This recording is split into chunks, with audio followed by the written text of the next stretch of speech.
Hey everyone, today is Thursday, the 23rd of July 2020. This is The Gap, episode 526. I'm Luke Lawrie. Joab Gilroy is here, and you've been away all week. Where you been? In a tiny house. Luke. Not your usual place. No, not my usual Sydney living. Much smaller, actually. Went away. We were supposed to actually, theoretically, I'm not sure exactly how the dates would have lined up, but based on some rough calculations, you and I should have been hanging out in person this week, in real life, except for everything that's happened. I'd booked flights to come to the States. I would have flown in late last week and gone about LA for a bit, gone to Disneyland, I think. I'd have a fucking lightsaber, the whole fucking bit. You can still go. It's open. yeah, right. It's so dreams do come true. And then we would have driven up to fucking San Fran and come and hung out with you. Yeah. But obviously that didn't happen. Yeah, I'm busy. And so as a result, you got a lot on. So yeah, we decided to take a holiday, a responsible, socially isolated holiday that you're able to take when you're theoretically not supposed to leave the state, or there's a decent chance that at any time they might just say nobody's allowed to leave the state. So you're like, let's book something inside the state. So we booked a tiny house, and it was pretty good. I mean, it's kind of fucking ridiculous, right? Like the concept's fucking crazy. It's an entire house built into something the size of my office. There's a bed and a kitchen and bathroom, all that kind of shit. It's basically glamping. At the end of the day, it's glamping, right? Like it's camping without the tents. Nobody likes that anyway. The camping inside a tent? Yeah, unless it's a fancy tent. Nobody wants to do that. One of those real fancy tents, yeah. Yeah, it sounds good at the time. You get there and you're like, this is terrible. What am I doing? I'm sleeping on rock. There's something in my back. I'm done. I'm going home. Yeah. I get into a bit of camping, but it's like you sort of get why stories of people from olden times, they're always drunk a lot. Because I always have to drink a shitload if I am to go to sleep on a rock, with a rock sticking me. And I'll wake up the next morning and my back's fucking killing me because I'm old as shit. And then, I'll be like, and I'll get a hangover, obviously. And all my hangovers are 16 times as long. And you're just like, why did I go camping? But the upside of camping is that you start drinking again at fucking 8 o'clock in the morning. And you're like, oh, yeah, camping's pretty good, eh? I hate camping, eh? And the downside of camping is that you always run out of everything a day early. I don't know if it's just me, but I have never gone camping and not run out of something critical. One time it was firewood. Another time it was booze, which was extremely bad. Firewood is all around you. You can get firewood easy. Booze, you can't get. Oh, yeah. No, exactly. Right? It's a little trickier. But... yeah, so glamping is basically, the same concepts. But this shit was fucking amazing. We were on the other side of the Blue Mountains in a place called Oberon. And, we went, stayed in this tiny house. It was still very much, we built a campfire. We cooked over the campfire and got down to fucking -6 degrees or some shit. So we're freezing. And it was in the middle of nowhere. It wasn't in the dark zones. The original plan was to go to the dark zone, but it's extremely difficult to get something in the dark zone. But we weren't in the dark zone. The dark zone is this area that is specifically created to minimize light pollution so that you can, astronomers and shit go there. Yeah, clear skies and stuff. We weren't there, but we were basically isolated from all humanity for fucking kilometers and kilometers, and we were perched on just off the lee side of one hill, so we were protected. We couldn't see sunrise didn't fucking bake us, but you still got all the effects, and you got sunset, and you could see you could literally have this fucking giant window on one side of the wall. Like one wall was basically a window, and the bed was right next to it. So when you went to sleep, you'd wake up periodically in the night, and you'd look, and there would like just the entire fucking universe, like just outside the window. Like I haven't seen that many fucking stars ever. Like literally ever. It was fucking ridiculous. It was fucking amazing. So that was awesome. The downside, it was -4 degrees, and one wall was a fucking pane of glass, which isn't the greatest insulator in the world. So we had like 7 blankets plus a sleeping bag. And we were like wearing full pajamas, like jumpers and socks and fucking slippers and all this kind of shit. And it's still cold as fuck. Other than that, it was fucking awesome. Like it was a real good time. I just fucking read a bunch of comic books.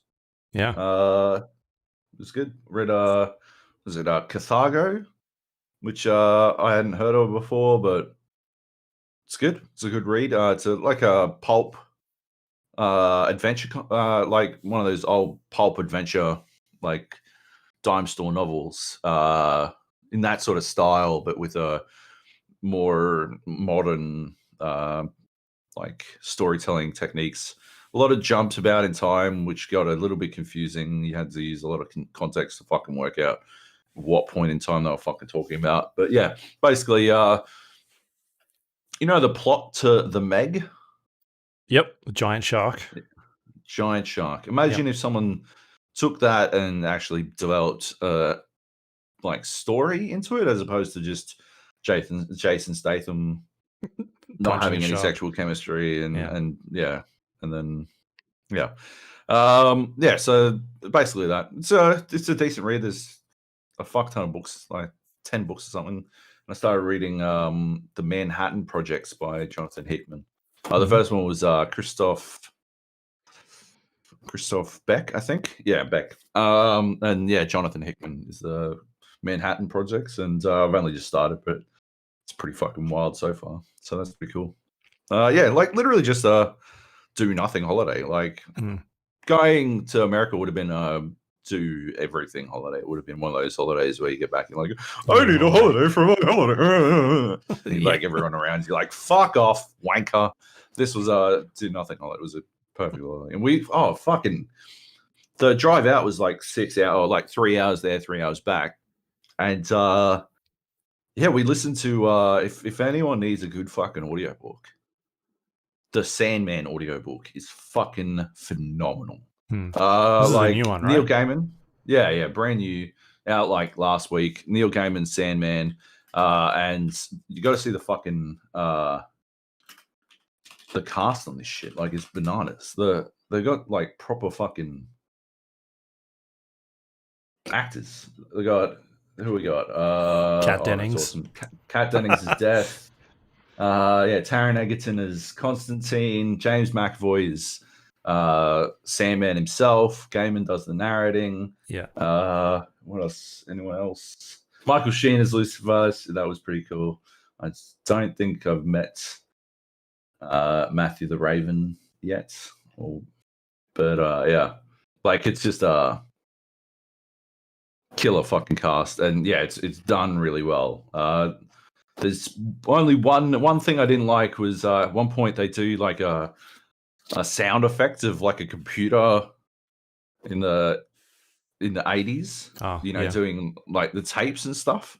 And I don't know, it wasn't just me. My wife could hear it too. We were driving, and I had to fucking like pull over and pause because it was like at this register, is this whirring at this register that felt like it was like dismantling my brain. I'm like, no, I can't actually fucking concentrate while this is. I'm like, holy shit, get the fuck out of here with this shit. Anyway, apart from that, and it was only like 2 minutes long. Not even that, maybe like just felt like 2 minutes. But yeah, apart from that, no, phenomenal fucking book. And you know, it seems it's been a while since I read Sandman, but it's extremely faithful based on my recollection. Right. So yeah, very good stuff. Does he have any relation to the Sandman from Spider-Man? No. No, okay. Is he actually made out of sand, this guy? Oh, no. Definitely not. All right. No. Yeah. Fair enough. Yep. False Yep. advertising. That's it. Cool. Sounds like an It's time to sue interesting DC. weekend. Did you have much time for games when you got back, or was that sort of like your weekend and last week? Did you just get back this morning or yesterday? When was it? Last night. Got back last night. Went straight to KFC. Bought 21 pieces of fucking hot and spicy. As It's you back do. on the menu. Yep. It's not the same. I was very disappointed to see that they had like it was slightly craggly. Remember the fucking like almost yellow craggly coating on hot and spicy? This is like a deep dark brown. Like closer to original chicken's Right. coating. Maybe it was like burnt. Maybe. I mean, yeah, the KFC near me is I think it's got like 1.2 stars on Google Maps. Right. I think That's bad. yeah. I mean, think it how might hard be is it the to cook worst chicken? KFC in Australia. Like it shouldn't be that hard. They regularly run out of chicken. Yeah, anyway. Yeah. I What do think it you might be buy the from a worst chicken KFC in shop Australia. that doesn't have chicken? Like, Right? shouldn't you just close at that stage? That's like a pizza place running out of, oh, we're out of pizza. All right. And they don't sell, it's okay. not like they sell pastas or anything. It's like garlic bread. Do you want some garlic bread? Can I pay too much for some soft drink? Yeah, fucking hell. Anyway, they didn't run out of this. They did hook us up. It took me got to the drive-through. Like pull up to the drive-through speaker box. Oh, what do you want? 21 pieces of chicken, 2 large chips, and a large potato and gravy, please. Dead silence for like 30 seconds. What do you want? They come through again, and I'm like, 21 pieces of chicken. And I pause for like 2 seconds. And they're like, is that it? I'm like, no, plus 2 large chips and a large potato and gravy. And I'm still not, I'm trying to keep cool because, they're all obviously stoned because they work at a KFC. And like, I'm not trying to fucking kill anyone's buzz. And I'm like, okay. They didn't say like drive through to the next window. They didn't say anything. Pull up to the next window. Pull up there. They're doing like a shift change or something. So this new chick like opens the fucking window. I see them switch. And like the chick who's handing off is like yelling at the new chick. She opens the window and she's like, 21 pieces of chicken. I'm like, plus 2 large chips and a large potato and gravy. She's like, right, drive through. Oh, am I supposed to pay or get through to the next one? Free chicken. Dude rolls up and he's got like a bucket of chicken. I'm like, plus 2 large chips, potato and gravy. He's like, oh, right. Stops it on. I'm like, am I supposed to pay? I shouldn't have said it. I would have gotten free chicken. But yeah, he's like, oh, yeah. And he pulls out this fucking thing on a stick and holds it like the FPOS machines on this giant stick so that you don't have to, like, they can put it all the way. Yeah, that's what it is, the COVID stick. Like, you cram it through the fucking window. I'm like, fuck, I could have gotten fucking free chicken. Anyway, away we go. And I had like 4 pieces, and I'm like, well, ridiculous. So that was giant. You were like, I shouldn't have paid for this. Shouldn't have paid. This isn't craggly enough. It's not light brown and craggly like I expected. Anyway, it was still chicken. It was still fried chicken. I mean, at the end of the day, right? As long as I got 21 pieces, and I had 4. And they were fucking huge. The size of these chickens is ridiculous. Anyway, awesome. Yeah. Should we games? Do some games? Yes. I checked out Neon Abyss. It's a game you talked about last week. The Xbox Game Pass, a new roguelike shooter, I guess. Yep. It's like a 2D side-scrolling platforming game, similar to like a lot of roguelike games we've seen recently, the sort of Rogue Legacies and what else was there that we've played similar to that? Dead Cells, similar. Enter the Gungeon. Yeah. Enter the Gungeon's like top-down though, isn't it? Yeah, but it's still shooting based. I Yeah, feel like this one. it's like a mash of both The of those. bosses in this remind me a lot of Gungeon Yeah, because they're very like bullet hellish. You know. Yeah. yeah, they're doing like a lot of move sets and shooting in certain spots. You Yeah. kind of like time your positions and that sort of thing. And Risk of Rain as well, I think. Okay, yeah, I think there's a bit of Risk of Rain in it because it has the like more than other roguelikes, whatever the fuck. mm. Yeah. Neon Abyss has the like propensity to get really like out of hand. You wind up having like the RNG falls your way and suddenly you're just this like god of death. Like I don't know if you've seen that had that happen yet, but yeah, it definitely has it in it to do that. Right.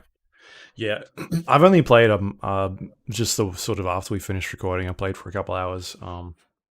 There's just been other Yeah. stuff out that I've been doing as well, so I haven't played too much of it. But like I'm enjoying it for the most part. It's extremely RNG heavy in terms of the stuff that you get. Like Mm. there's this whole like Pokemon system you sort of talked about, where you get these eggs and you collect them as you're going through the levels, and they end up hatching as you complete certain sections of the game. And then they give you sort of like bonuses and things like that. And sometimes they can stack up. You'll get the same one multiple times, or you get new things. And then every time you hatch one of these, you sort of getting more and more powerful. On top of getting like new weapons and that sort of stuff. So On your items and yeah. yeah, and I guess that's the bit that's kind of very RNG is you can't really at this stage at least be like, oh, this is the build I want to go for. You kind of just stuck with whatever it kind of throws at you. And there's not like a lot There's of weapons definitely as well. like there is definitely like it does happen once you like on your first couple of runs until you beat like the final like the first run is like 5 levels long, right? And until you beat that one, you never really like go long enough for it to matter. But eventually you do get to a point where you are like hyper aware of the sorts of shit that you're picking up. Hmm. Like there are situations where you're like, oh, under no circumstances do I want to pick up that item or something like that. Yeah, I think the one that I Um, got was the little fucking Pokemon dude that turned hearts into poison or something. And every time I picked it oh, up, the I'd moldy lose hearts. health. And I'm like, what the fuck is going on? Yeah. It took me a couple of goes to realize what was happening. Like I'd pick up a heart and I'd get hurt, and I was like, "What happened there?" And then after Yeah. like the fourth time of seeing this dude like touch it, I'm like, "No, stop! Oh, you little piece of shit!" So, Yeah. There definitely needs to be a way to dismiss the little fucking egg creatures, like get rid of them. I haven't worked out how to do it, and I'm at like the fucking I don't know 4th stage or something. I've unlocked shitloads of stuff. I played a lot of it. I stopped playing because yeah, it does wind up feeling very RNG heavy, and you feel like you're chasing that perfect run a lot of the time. Like the first time I beat the 5th boss, and it reset. Mm. Like, I think I could have like it. I don't think there's anything you could have thrown at me that could have stopped me. Like I was doing like I can't remember. Like everything I shot exploded. So my biggest worry was when I got the little rock out of the egg. okay. Because if he rotated in front of me, it exploded on him and that damaged me. That was the only way I took damage because everything was fucking dead. Everything in a room was dead. Like fucking bosses died inside of fucking 20 seconds. Like everything just died non-stop. Yeah, like I was unstoppable. But if I had a little rock dude and my shots hit him, it would explode in my face and I would take like a full heart of damage and it was Mm-hmm. very annoying. But yeah, I had this dude like he was turning anytime he picked up gold, he'd drop a shield. And so I was like, I had the maximum amount of shields. Right, yeah. 'Cause you get a lot of gold. Yeah, because everything was fucking exploding. Like because every shot exploded, I didn't need like grenades to open up walls and stuff. So I had access to literally every fucking treasure chest there was. I had this like master key or something. Mm-hmm. I don't know what it was, but I didn't need keys to open treasure chests. So I just had Right. everything. And I kept getting more and more and more and more. And like I was sort of paying attention to what I was picking up, but it didn't really matter because like most of the time it was like you fire faster, your gun does more damage. Hmm. And things were just dying faster and faster and faster. And yeah, I couldn't be stopped in that one. And that felt fucking awesome. And then after like I got to the 5th boss and I killed it, the game like auto fucking dumps you back at the bar.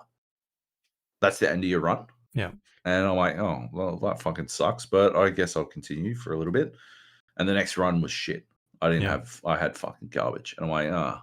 So that's like it does sort of feel very swingy. Like you're like, oh yeah, I got the god RNG. This feels fucking amazing. And then you get every fucking egg opens and there was nothing inside, and you're like, all right, well, fuck it then. I don't know what I'm supposed to do. Like, there's not really anything you can't really play around that, you know? I think that's the thing. There's definitely RNG in that game that you just can't play around. There are runs where you just accept that you will never fucking win. Because it doesn't matter how fucking good you are, right? I mean, I'm sure you could fucking beat, someone will roll in and beat every single boss without ever fucking, with the basic weapon, without ever picking up extra hearts or some shit, because they just no-hit it. Like that dude who no-hit fucking Dark Souls, all 4 Dark Souls games or whatever the fuck. Like, I'm not saying it's literally impossible. I'm just saying it's not feasible. It's unrealistic to expect, and I think it's poorly designed to create the game to require either that degree of ability or the amount of luck required to actually get a decent build. Like you're just not able to walk into a fucking run with a decent build every single time. It's just fucking ridiculous. Yeah. So that's what burnt me out on the game eventually. Like, I got fucking deep though. Like, I went fucking the 4th big boss, I think he is. Hades. I've got to do something in the underworld, and I'm not sure what it is, but I don't fully get. Like, it doesn't really explain everything in detail. Yeah, that's kind of one of the things that I'm not really, so I'm sort of missing from the game, because like Dead Cells would give you a lot of like detailed stats on the things that you got, whether it was weapons or grenades and that sort of thing. Whereas this game is kind of just you pick it up and you use it, and you're like, all right, how does this work? Type stuff, and you can get screwed over by it because there's occasions where you can't pick up that weapon that you've just dropped again. Like it's gone. Yeah. So you're just like, all right, well, I didn't really know what this thing does, and it's kind of crap, and now I'm stuck with it. So I guess we're doing that now. And yet, occasions you just don't know if it's better than the thing you just dropped. Like sometimes, like the colors will be different around it, and you're like, I don't really understand what that means. I just think it does a poor job at sort of explaining what a lot of these weapons and mechanics or like how they work before you actually decide, I'm going to use it. So. Yeah, like you wind up in these situations where you very much have to almost like write shit down, and yeah, I don't think it works in a action-packed bullet hell side-scrolling shooter roguelike. Yeah. Yeah. Anyway, I've still enjoyed it. Still enjoyed playing it. I don't know if I'll go back because there's just other stuff that out at the moment that I'm probably more interested in. But anyway, it's on Xbox Game Pass if people want to check it out. It's free on that. Yeah. Cool. Yep. Do you want to talk about is Chronicles of Crime? You been playing more? Oh, yeah. Yeah, I played a bit more Chronicles of Crime. Tried out one of the user, well, not user, like the guest host, like created crimes. Mhm. So the cool thing about Chronicles of Crime is you can, because it's all based off the app, you can download a bunch of extra crimes to solve and stuff like that. And yeah, we downloaded one. We have some drinks and yeah, downloaded it, played it in a group, and worked out pretty good. Like, it was an interesting one. You could tell that it was definitely written by someone who was less intimately aware of the systems, Mhm. because it was a little less, I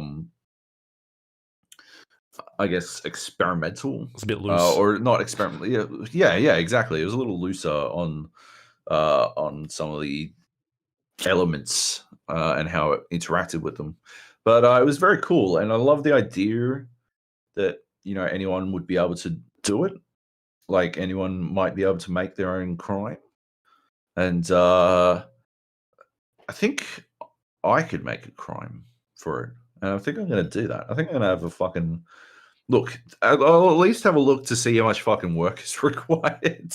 Yeah. Because yeah, if it's like hyper complex, then like if the system that they use to create it. I mean, I imagine it's sort of just like a Twine type dealio, one of those like simplistic like notepad style apps Mm. that allows you to link documents.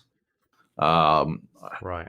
yeah, hopefully if it's like that, then I'm gonna have a fucking punt at it. If it's not, if it's goofy, then I just won't bother. But yeah, I think I'll have a fucking punt. Like, why not? I think it's like cool that people are able to do that. And yeah. Anyway, Chronicles of Crime. Yeah. Yeah, I'm still enjoying it. Yeah. So yeah, you reminded me. I played some detective on the weekend with my wife, Mm. which is a similar sort of board game where it involves solving crimes. This one in particular uses an online database where you create a user ID, and you sort of input a bunch of information into your account, and you're given like at the end of the case, there's a certain amount of days it takes to go through this case. You've got time. Doing tasks requires a certain amount of time, and each case has like a limit on how many days you need to complete it by. And so when you get to the end of the case or the days, you put in all the information you've got onto this database. It gives you a series of questions, and then you get a score at the end, whether or not you've actually solved the crime. And it'll actually tell you as well, like, hey, here's all the things you got wrong in your assessment, and here's the things you got right, and off you go. And so the last time I talked about this game was we played the second case, and we both we failed that one. We did not Yeah. solve it. So, and that was quite a while ago. I think it was last year, maybe. Yeah. I feel like it was think so. last year because I wasn't in my house, my actual house at this stage. Right. And so we jumped in and replayed case 2 again. Really easy to sort of just pick up and like get a quick refresher on the rules. It's not one of those games where, because we were tossing up between that and either Marvel Legendary or the Alien vs Predator one. It's called Legendary Encounters. Yep. But I know that every time I've watched the how-to video on Legendary, it's like an hour. And I was like, Yeah. Anyway, so we jumped into. By the time you get to the end, you're drunk. Yeah, you're too drunk. You've had so many shots. So that might be this weekend we jump into that one if we get some time. Yep. But anyway, detective, I sort of just quickly browsed through the rule book and was like, yeah, this is easy to remember. It's not that hard. So we started playing, and there's like, you basically get a deck of cards, and there's a bunch of different locations you can go to in the game. And each time you get a location, it takes time off of your day. And then each time that you read a card and you say, all right, I want to do this thing, that takes a certain amount of time, but you don't actually know how much time it's going to take until you actually do the thing. And so that's when time starts becoming like a resource of you using it. And there's also like an overtime factor. So a normal workday is from 8 to 4, something like that, because you're a cop, you get off a bit early. And if you want to do overtime, you start accumulating these stress tokens for each hour that you go over. And each case has a stress token factor. If you hit that point, the game automatically ends and you answer the questions. And so you've kind of really got to weigh up like when you do, like, should you do overtime? Because maybe you're not doing as well as what you hoped. And yeah, it's just kind of like using that as a resource, a time resource. And so there's a bunch of cards. Some cards can kind of take you down the wrong leads. Like you might think you're going like into this direction, and it just comes to be like it's nothing. Like you're going down this track that's just not getting you anywhere. But you don't worry about falling into those sorts of traps. And this time we had a completely different story to not completely different story, but like the first, I'd say, 4.5 days of this 6-day case that we had were completely different the first time we played it. Just like, because we kind of remembered what was going on. Like, this is not like none of this was anything like we were doing last time. And we're like, maybe that's good. Maybe that's because last time we just completely fucked it up, and this time we're on track. But then we got to like halfway through day 4, sort of like day 5, and we're like, we're not learning anything. Like, it's sort of taken us down this weird track, and we're not really getting anywhere. Not sure what's going on. And then we get to the last day, and we're like, fuck, we've got no time left. And we're not really, we don't actually know who did this thing. We're not close. Well, at least we didn't feel close. And we managed to pull, it just turned, we slithered in. Just that last, 2 cards, we started to, tie everything together. I've got my notepad here that I use for writing stuff down in games, but I've also used it for keeping notes down on this game. And we use I don't know if you can see it, but you can't really see that. I can see it. I can't read it. You can't read it. It's 2 pages. This case is actually 3 pages of written notes that we actually just jotted down. We've got lines. People listening at home who obviously aren't watching on YouTube. He showed if you imagine a notebook, right, and how it opens up normal, like a book would, from left to right, for whatever reason, here's written on it. You spread the fucking pages apart, and then he's written as if you turn it horizontally 90 degrees and then write down it like some sort of fucking weirdo. So it's sideways across the fucking page. It is very odd. No, because we're using both pages, and you draw lines. I'm drawing lines to link up certain people and certain it's basically like a mind map. A mind map. Yeah. All right. So Sherlock. New people come around. You start interrogating certain people, and then they've got connections to other someone else. And then maybe this person here is being described as a tall, fat man, and then later on you find out you're interviewing someone and they match that description. And so I'm linking these 2 people together and putting in here in one of the cases, this particular case, there was a character and then 2 police officers that we found in the database. And so I had their names written down and sort of linked them 2 together, saying that they were involved, and that sort of stuff comes back into it in the story. And so that's why I'm using these 2 pages. I actually ran out of space for that one, and we ended up going to a 3rd page. But anyway, we kind of just crammed it in at the end there, and we ended up passing that case with nothing to spare. We pretty much thought we were not going to solve this one, and then right on the the last 2 cards, we were this is how we think it's sort of laid out. This is kind of what's happened.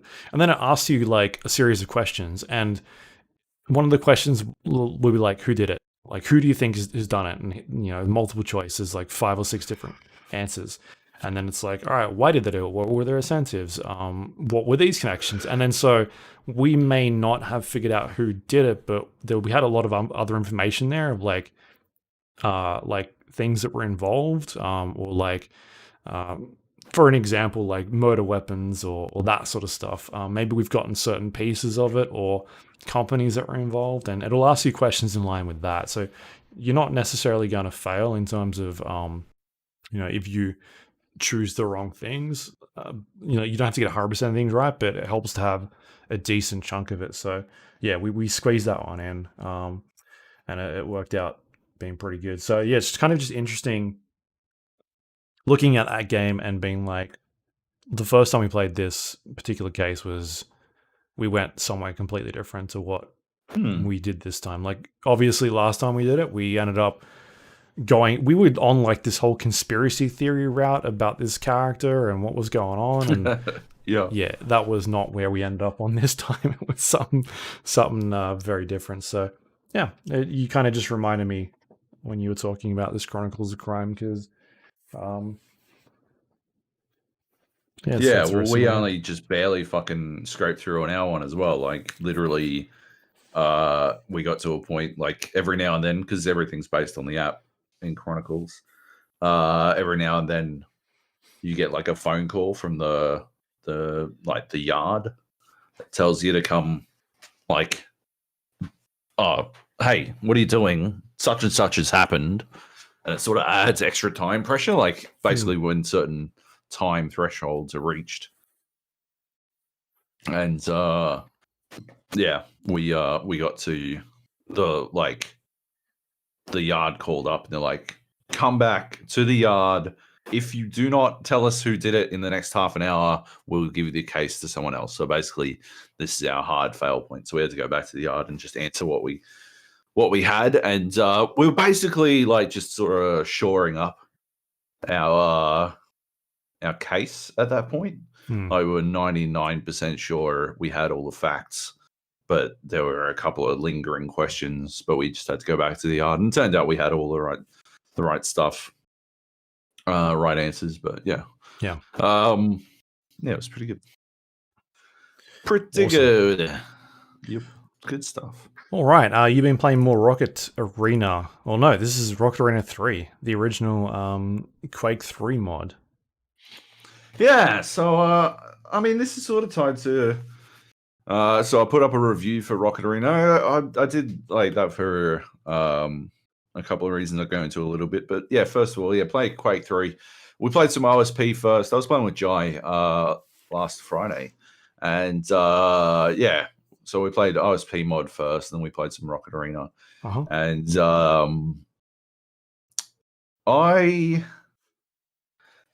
Jai is very good at Rocket Arena. Jai is very good at Quake. And Quake, yes. It is very confusing to me how none of it translates to any other game I've ever played with him.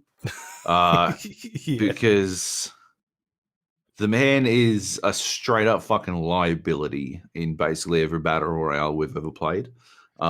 He takes so many fucking fights that he can't fucking win. There's no way he'd fucking win them, but he still takes them anyway. And it's so weird that after the 400th time of taking fights that he can't possibly win, he'll like the 401st, the first time will come around and he'll be like, yeah, well, I'm going to take this fight, aren't I? And you're just sitting there in another room being like, why? But why, Jai? Why would you do that? Why? But no, in Quake, yeah, phenomenal. We were playing together. It was fun. I had quite a bit to drink. He had clearly had quite a bit to drink as well because he's in WA. Yeah, because he lives in WA, and what else are you gonna do? But yeah, we were just farting around. He was fucking hammering me. My biggest problem was that I couldn't get. I don't know what it is. I don't like, maybe it's been too long or something. I mean, according to Steam, it had been 7 years since I'd last fired up Quake 3. But yeah, maybe it's just been too long or something, but it took fucking ages for me to actually get my eye in. And like, I wasn't able to. I was having a lot of trouble. I think Jai is also very good, and he was compensating for a lot of the stuff that I was doing. But I couldn't like bounce him from off one rocket into another. Like I was constantly missing that second follow up shot. And I think like I don't know. There's an air like there's quite a bit of confidence. It just remind like it. After a while, I felt like I was right back in the old mindset of Quake. And yeah, there's definitely like confidence plays a large factor, I think, in the Quake games, in those arena shooters in general. And if things you're used to having happen, I think this is why I always used to tilt a lot when Heath and our other mate Shannon would start ducking, right? In the midst of matches, they'd just start ducking out of nowhere, like stopping dead and ducking. And I would tilt because they should be moving in certain locations, and then suddenly everything started missing. And you've got to like mentally adjust to what is honestly a fucking ridiculous situation. And we played OSP and stuff, so like we were playing Rocket Arena. You didn't have every fucking weapon all the time unless you went and fucking got it.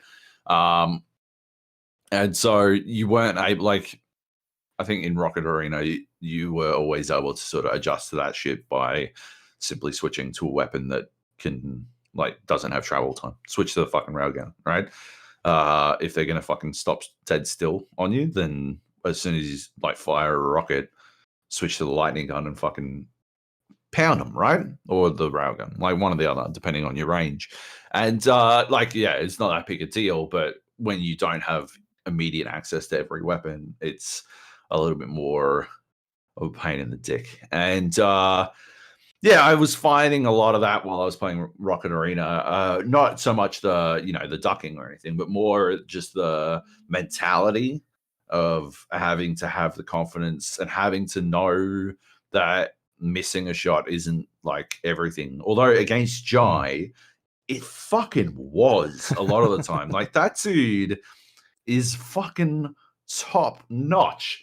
And so I was struggling. Like at one point, like towards the end of the play session, we were having a conversation. He was saying that I don't move the way he expected, and it was because I was deliberately not. I started forcing myself out of the easier habits and into situations like he was saying that normally people will carry themselves in a certain direction, and I wasn't going that way, but that was on purpose. Like the easy thing, the reason people carry themselves across to your left or in the direction that they're normally going, sort of people maintain that range when they're playing Quake. I don't know the exact distance, but there's a range where the rocket isn't immediate, but it's fast enough that it's very hard for a person to use air control to get out of the fucking way. So you can make them eat rockets. You can get direct hits with rockets pretty easily. And what I was doing was, instead of staying at that range, sort of like two ships at in naval warfare, staying at a certain range because they've got their cannon shots eyed in. Instead of staying that range, I would rocket jump towards him and close the distance, and it was throwing off his game because obviously it's easier if everyone. But I was doing that on purpose. Like I knew that he was beating me, like he was fucking walloping me, and so I had to do something to change it up. And it actually 100% worked. I didn't start beating him, but I closed the gap significantly. And it was interesting how I inevitably got back into the correct mindset, but also how quickly the older, more toxic elements of that mindset set in with regards to just fucking.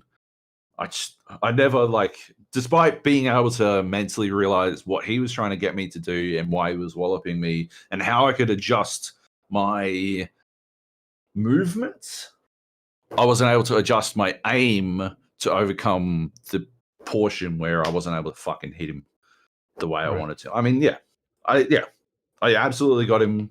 I killed him a bunch. He definitely went a bit easy on me early on, and he was just trying to fucking gauntlet me for a little while. But after I started slapping a little bit, he took it a bit more seriously, and we got to a point where, like, I would still say that Jai's fucking muscle memory for Quake is out of control. It's almost like he's still fucking playing it daily or some shit. He's secretly playing it still. It's there, right? Like, he just fucking loads it up every now and then. It's phenomenal. But no, we would go up to a point where it was, I think pretty close. He would beat me, I think. But it was good fun. Like, it was just old school fun, like Quake still works, man. Yeah, man. When I first met Jai, mate, like 17, 18 years ago, like he was living in basically like a Quake 3 house where they would play Quake, right? And he'd play with all the pros back then that you'd see on all the Game Arena servers. Yeah, and then those guys moved across to Soldier of Fortune. Well, they were kind of still playing Soldier of Fortune and Quake at the same engine, same sort of we'd sort of go backwards and forwards. I wasn't as big into Quake as I was Soldier of Fortune. Like, those guys kind of brought me in a little bit, but it definitely wasn't on their level. Like, those guys would just, that's what they would play. They just, like, they'd be in their house, they'd play Rocket Arena, they'd rotate in and out just all day, stay up all night. Like, that was what they did. It was insane. Like a proper, like, old school early 2000s like gaming house. It was nuts. Yeah, that was basically what I lived in Brisbane as well. But I always got the feeling that there were portions of the country that were significantly better at Quake than we were in Queensland. But I was definitely I live with, as far as I can tell, based on the servers, one of the best Quake players in Australia, and he was phenomenal. He was crazy good. Anyway, it's just weird that none of those skills translated to playing any other it's game. a completely different game. This is ridiculous. Anyway, it was good fun. But that does bring me to I wrote a review for Rocket Arena and chucked it up on the site because I took the opportunity to record a little Rocket Arena footage and I chucked it in my video review of Rocket Arena 3 footage and chucked in my video review for EA's Rocket Arena. And I made this review sort of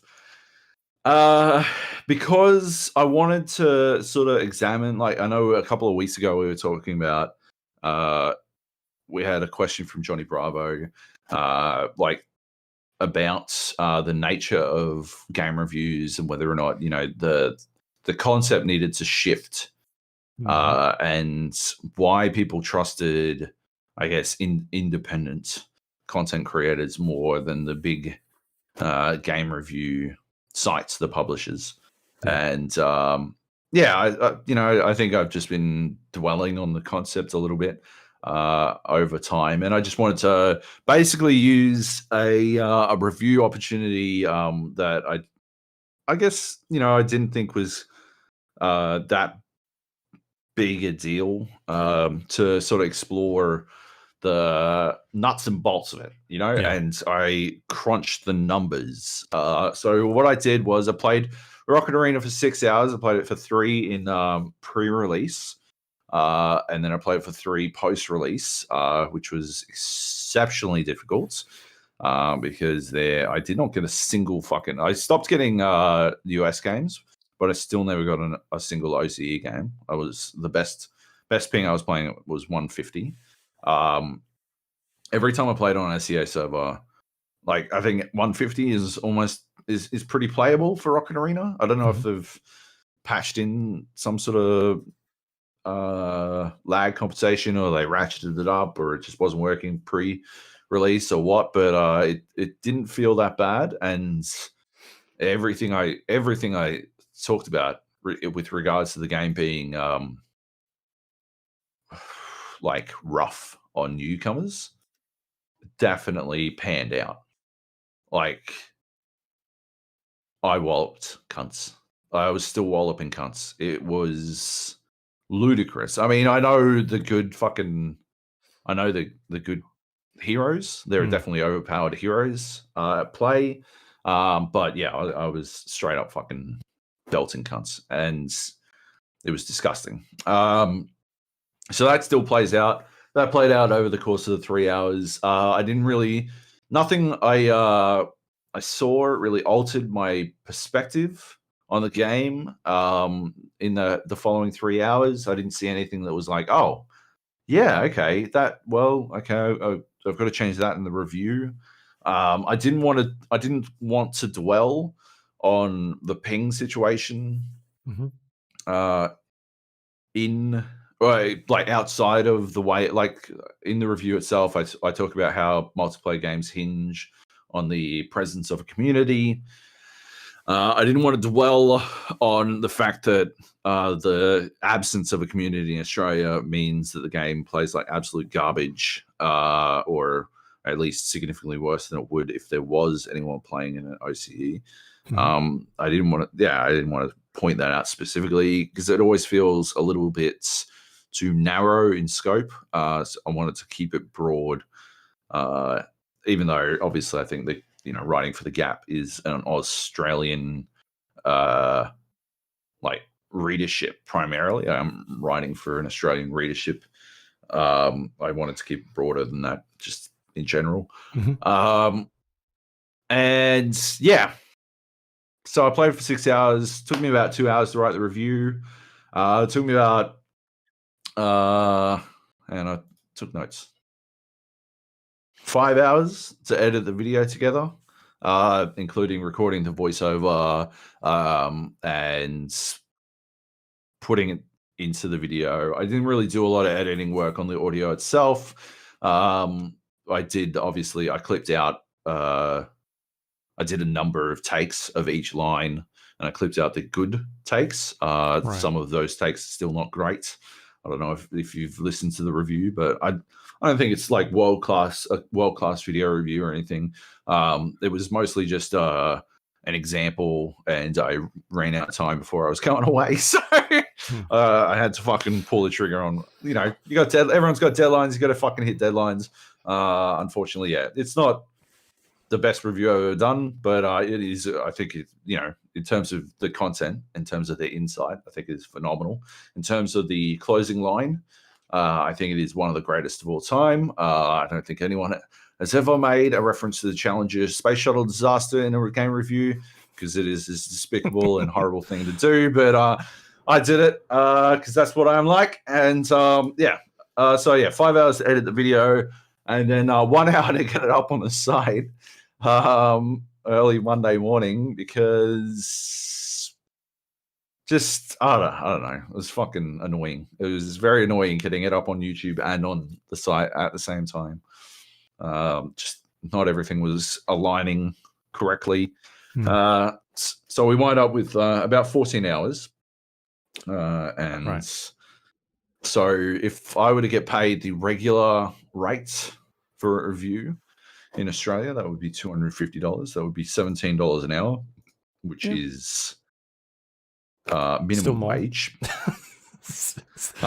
Yes, but is about minimum wage, and then you take into account the fact that I am obviously the greatest game reviewer in the world, but even outside of my own hubris, you take into account the fact that I'm a game reviewer with 13 years of experience, and a lot of high profile bylines, then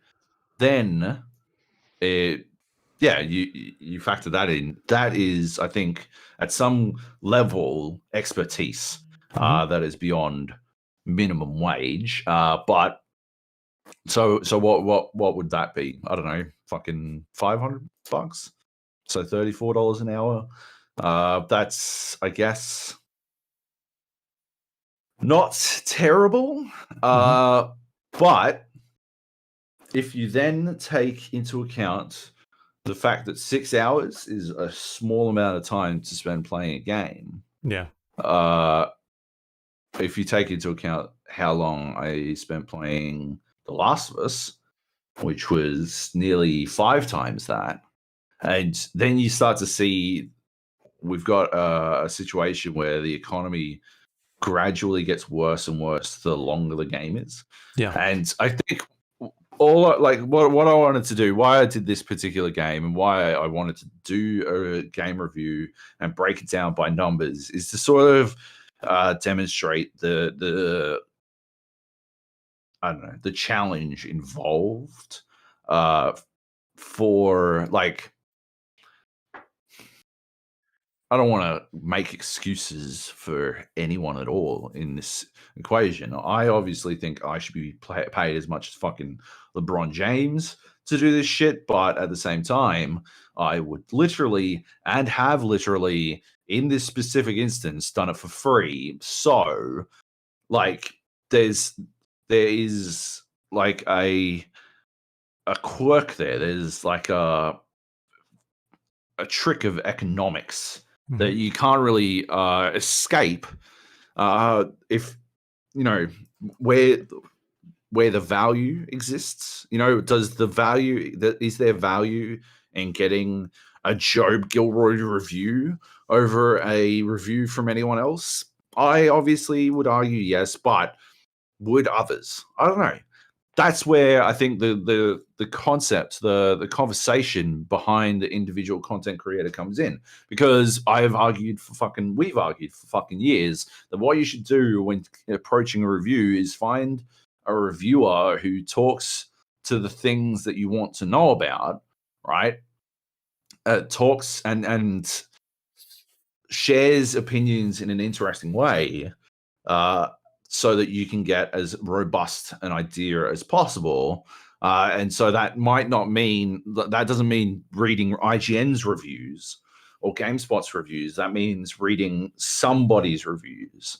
And that somebody isn't always going to be in the same place. A lot of the time they are. I really like reading whenever he fucking writes one, which is very rare, but he wrote Ghost of Tsushima for GameSpot, Ed. From GameSpot. I love his reviews. I always think he has a really good fucking balance between like insight and a little bit of humor. Like, I don't think too much, but I prefer him to be, I think he's a funny guy in real life, so I prefer him to be a bit funnier, but I know what GameSpot's editing process is like, and they generally try to shy away from that stuff, so I can understand it. I can see why he tries to inject it where he can, and I think he did a really good job with Ghost of Tsushima. I read Klebo's review of Ghost of Tsushima as well. Was it in English? Google Translate. Oh, okay. How the fuck Norwegian, did he get a review copy? We're going to be starving, being like, just give us anything, scraps, whatever. Because he wrote it for a Norwegian site. I think maybe that's our problem. We need to learn a second language.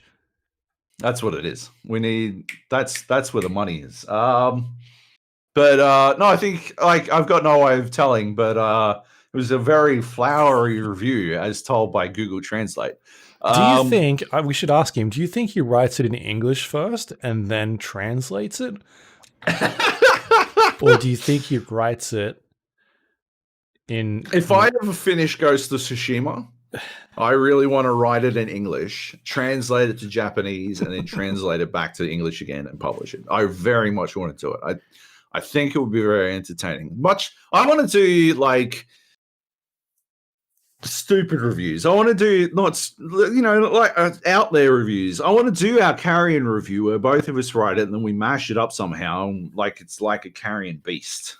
I want us both to write a Carrion and then we'll publish. And the Gap can just be a site for reviews that would never be published anywhere else. Yeah. Like my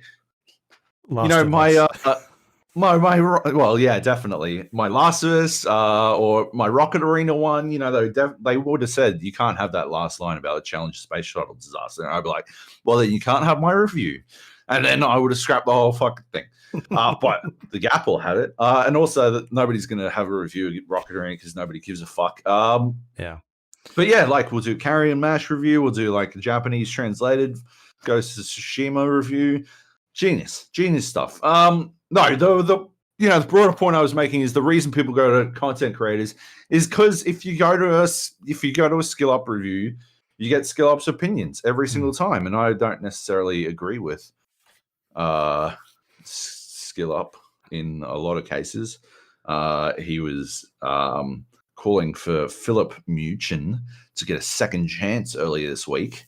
Philip Muchin is the notorious plagiarist who plagiarized his reviews for IGN, and he tried to make a comeback, and then he started fucking shitting on people and getting fucking shirty when people told him to fuck off.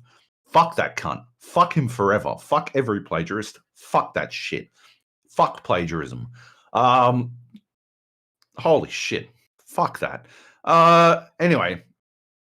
But yeah, you got skill up. You got like there are lots of these people. Like I don't agree with the idea of using Donkey as your primary fucking criticism source, much as I wouldn't agree with using zero punctuation as your primary source of fucking games criticism.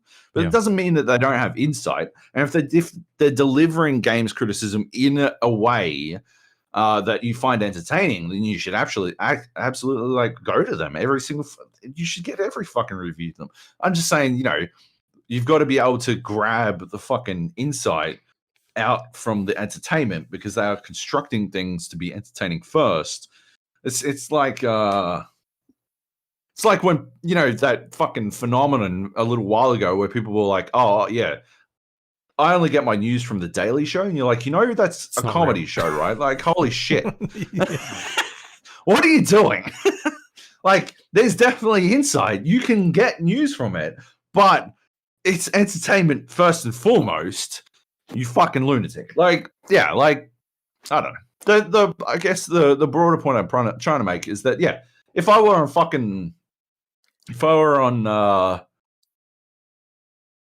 YouTube, if I were a YouTube creator, I would need 500,000 views of that Rocket Arena. Like the basic CPM for YouTube is $1 per 1,000, right? So you need 500 times it to get $500, and that's basically the function how YouTube works. Obviously, the bigger you are, the better the CPM you can put together, and you can you get in all sorts of partnership deals to get better money and all that kind of shit. But yeah, by and large, if you're the basic economics of YouTube is $1 CPM, and that's it, right? Like, yeah, if you want $500, and if I would want $500 for that Rocket Arena review, it was, I think, 600 words. It was about 50% longer than the average game review, and yeah, I think I went into a good deal of depth. The question then comes about, right? What did I go far enough? Did I do enough? Right? Did that fulfill what people would want out of a review? I think it did, but not necessarily. People complain.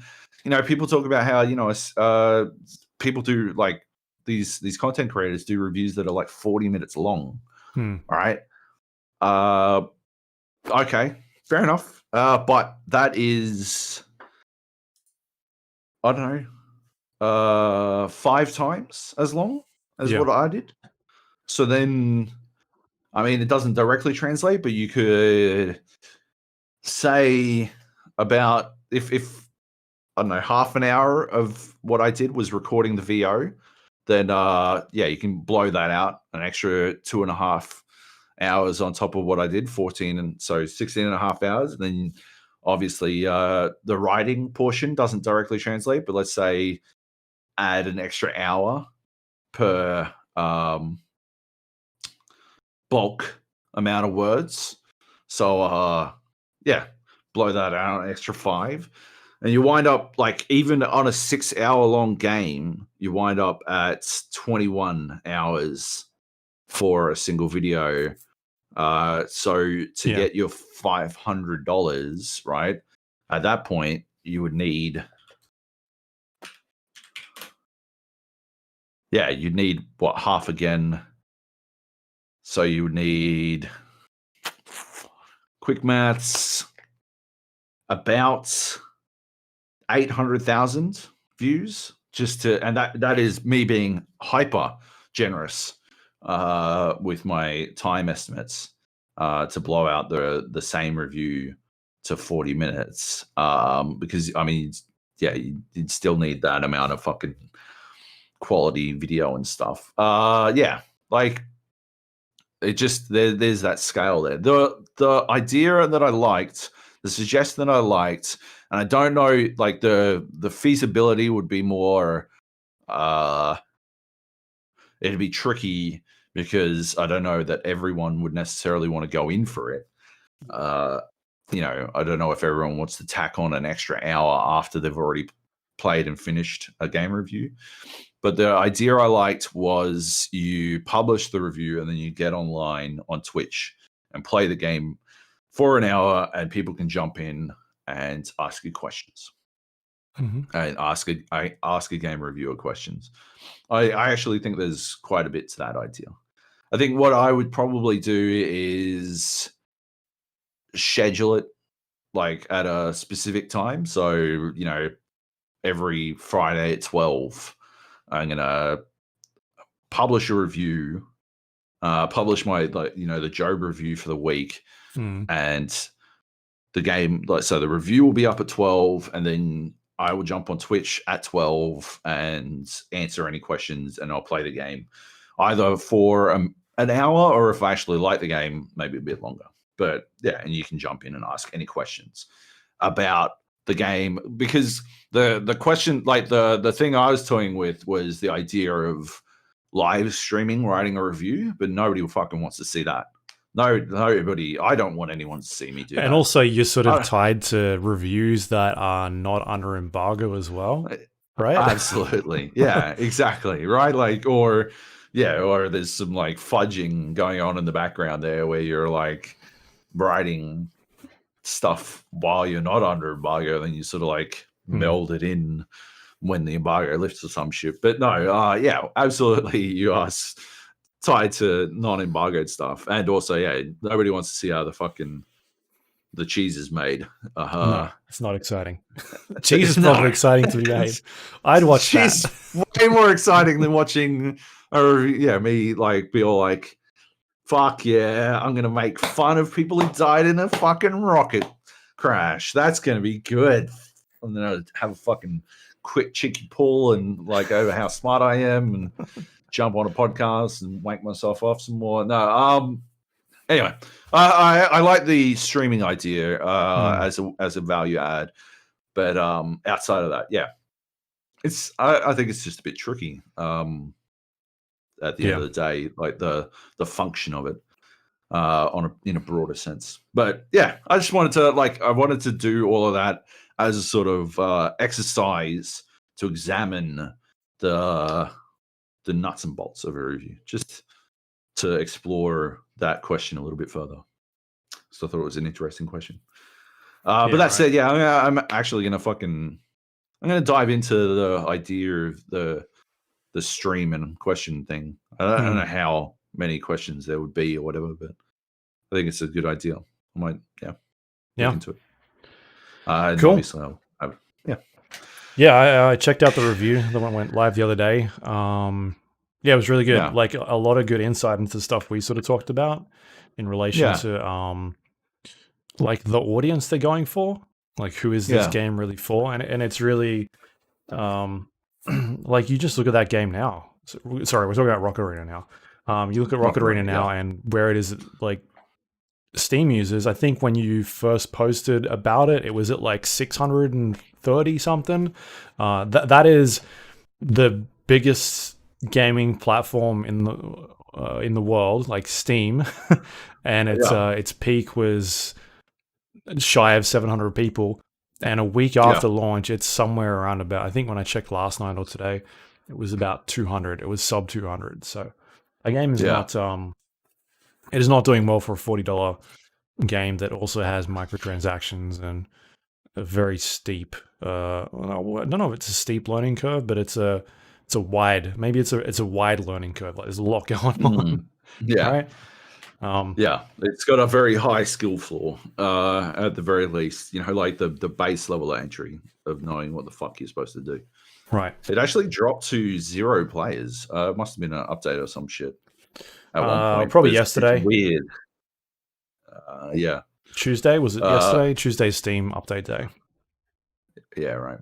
But it's weird that like the chart's low enough that you can see that sort of dip very, very keenly.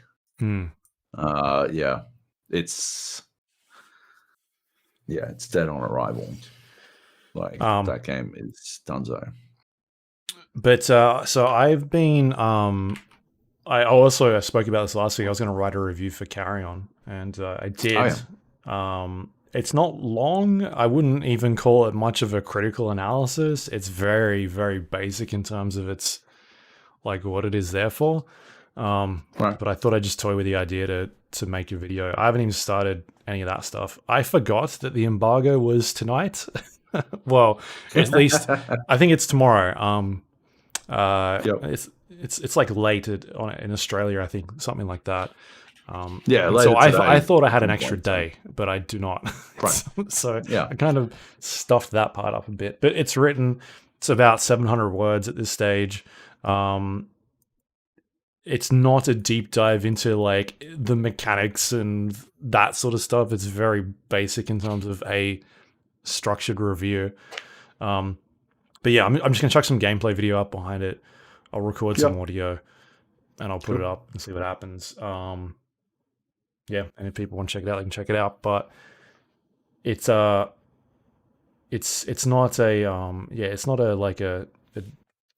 the 40-minute thing you were talking about, because it's not a long game, right? We can probably talk about Carrion now if you want.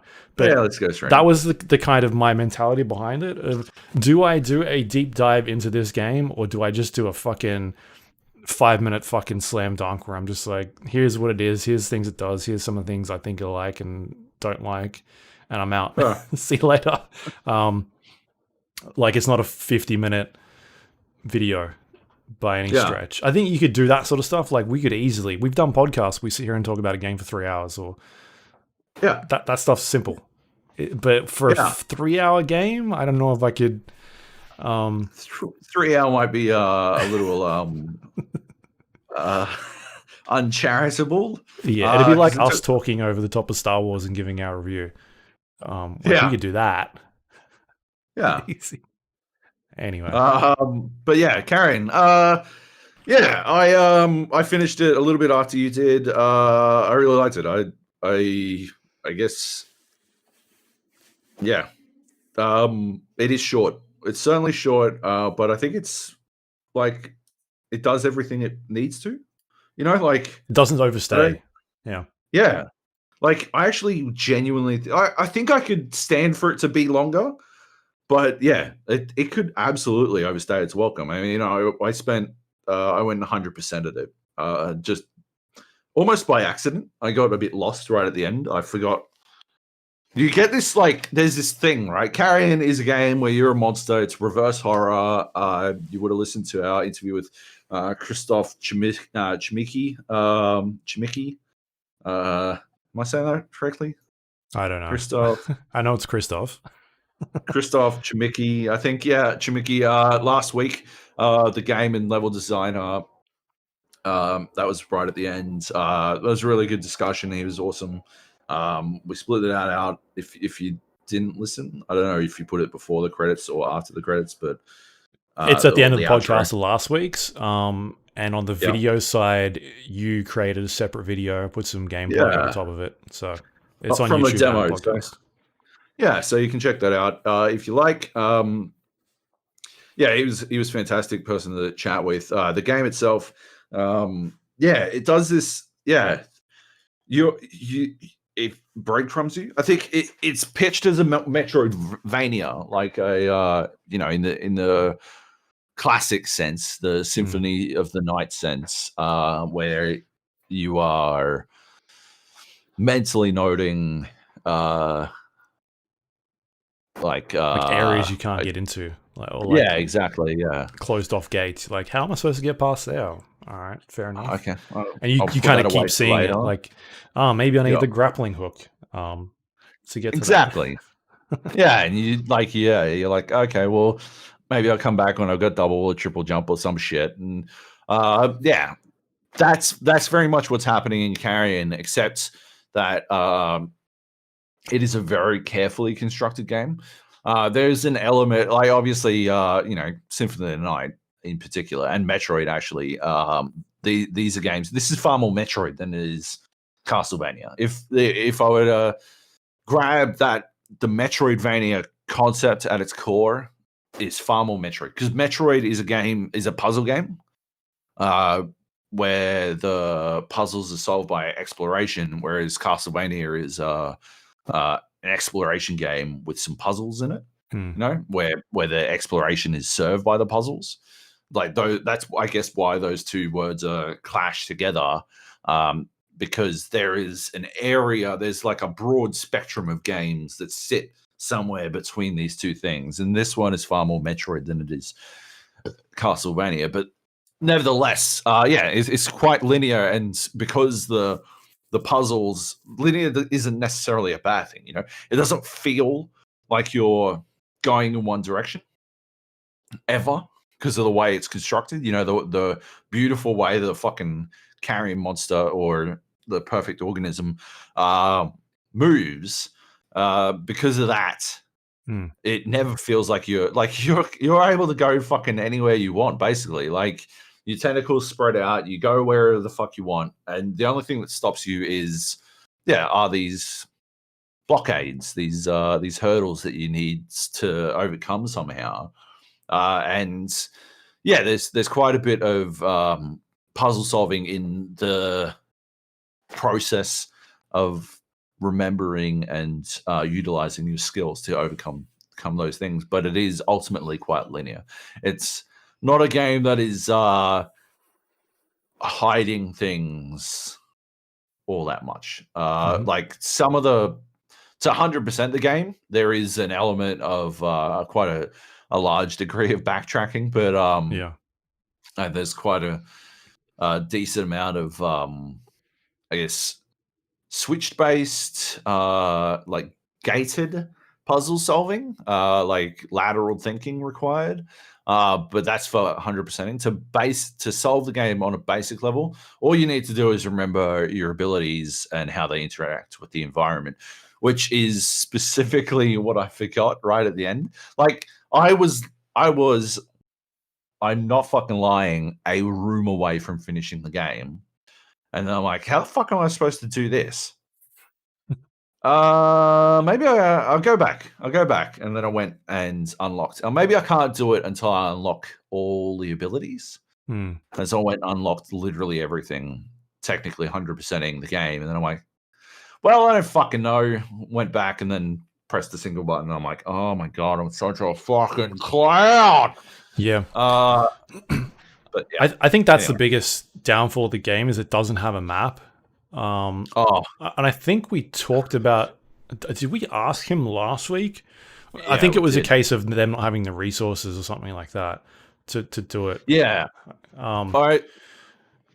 I think they didn't want to have a map because it would lay bare the nature of the game a little bit too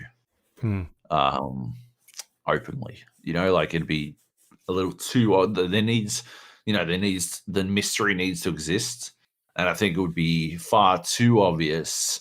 Some of the things required of you in the game and required from the game need the mystery to exist, or else it is maybe too simplistic. It's too too apparent what you need to do next. And because it is a reverse horror game, and because horror lurks in the unknown, I think they couldn't have a map.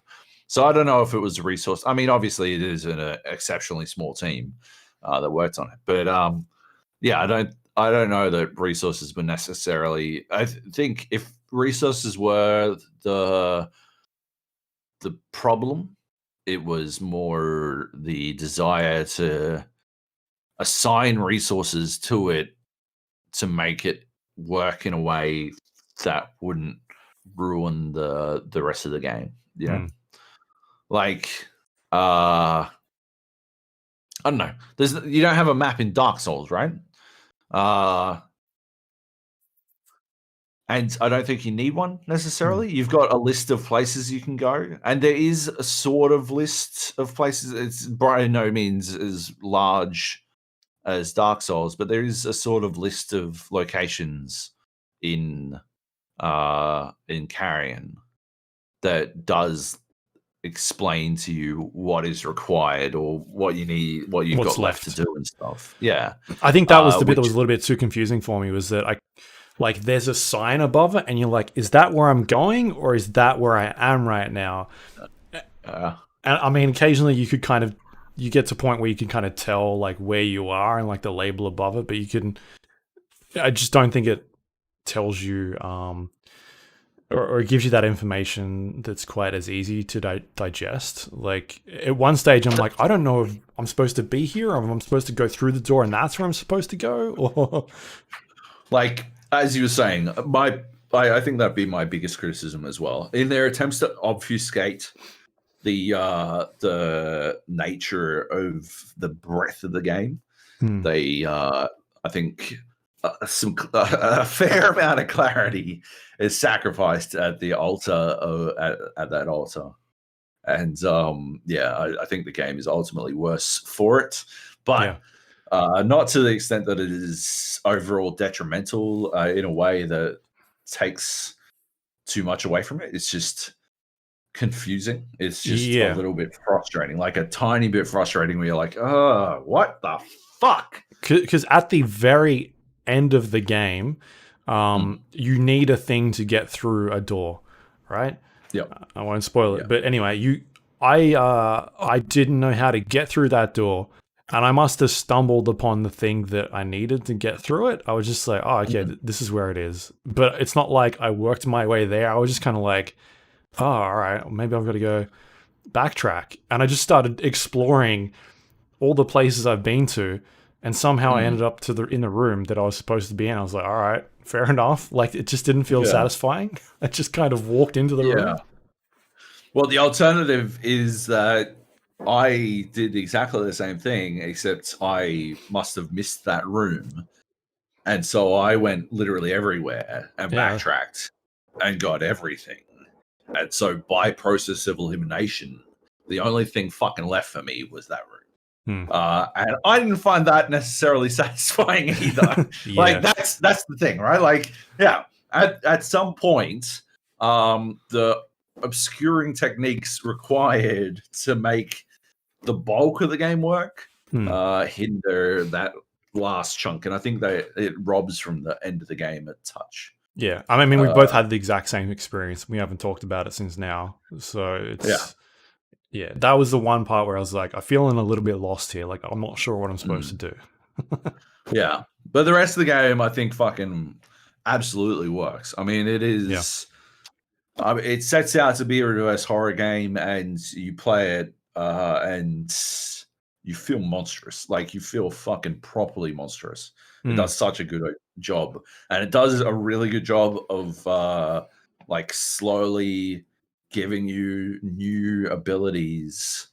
But it does, like, you never feel like you're going to, except right at the end, obviously, when there are no more abilities to get. You never feel like you're taking too long to get something new and wonderful and awful and spectacular. And it does, and the way you grow and grow and grow, and the movement definitely changes, right? When you 100%, because you start off as a little blob, and I touched on this when we talked to him last week, but you also because the two, when we played at the previews, I think we saw the two phases. The first two, like evolutions. I think I've called them evolutions in my review. I don't know what else to call them.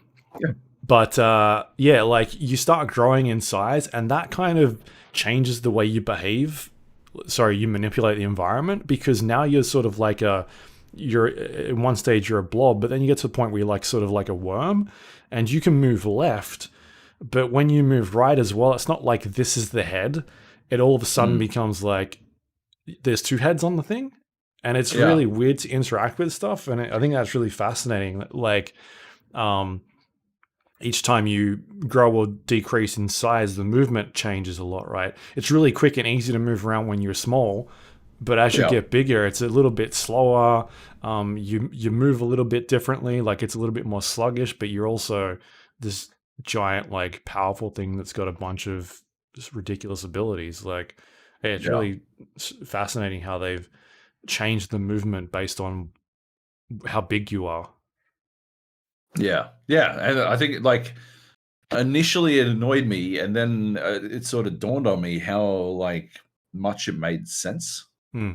Sluggish is such a good word for it, because I thought you moved like a big old slug. Yeah. And it's almost like a literal interpretation of the concept.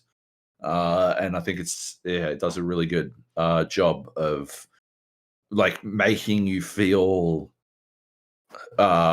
more powerful and less nimble as a result, like a lack of dexterity. The idea that, because, you're not, I think if you were stuck at that evolutionary size, I think it would be a bad thing. But because you can like deposit mass in places, It's a it puzzle winds element, up, yeah. and it feels like you can choose to be hyper nimble and quick, or you can choose to be this giant hulking mass. It's not like you're the blob unable, or as Christoph was saying last week, Katamari Damacy, where you are unable to stop becoming larger. It is a conscious decision that you make between being small and dexterous, or large and hulking, and you get to decide. And I think it's really fucking cool the way it fucking does that. And it executes that concept, and it gives you a genuine sense of progression that is divorced from numbers and levels and stuff like that. It just, you are big, but also like giant. you get to a point where this big hulking mass, as you said, and you're extremely overpowered, and then all of a sudden, like, it'll gate you to a point where you need to be a certain size to get through this thing. And so all of a sudden, I think I've described it as like a challenge chamber, where you get thrown into this room and you're small, and you've got to try and solve the puzzle. Like, how do I get through this? And all of a sudden you start eating things and getting bigger and bigger. And like, that's the way it kind of makes you go from this giant overpowered thing to, all right, we're going to cut you down a size and then see if you can solve this problem that we throw you into. I think it does it pretty well.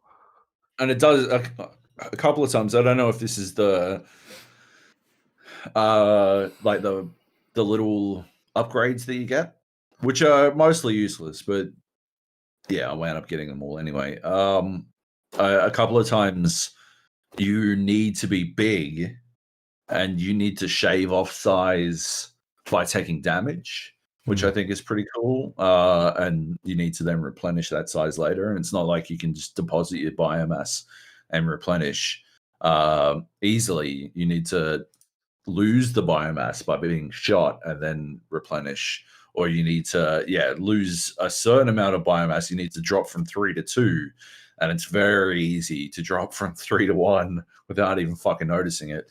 In a couple of these rooms, you just get fucking ripped up, especially if there's fucking flamethrowers. But it's just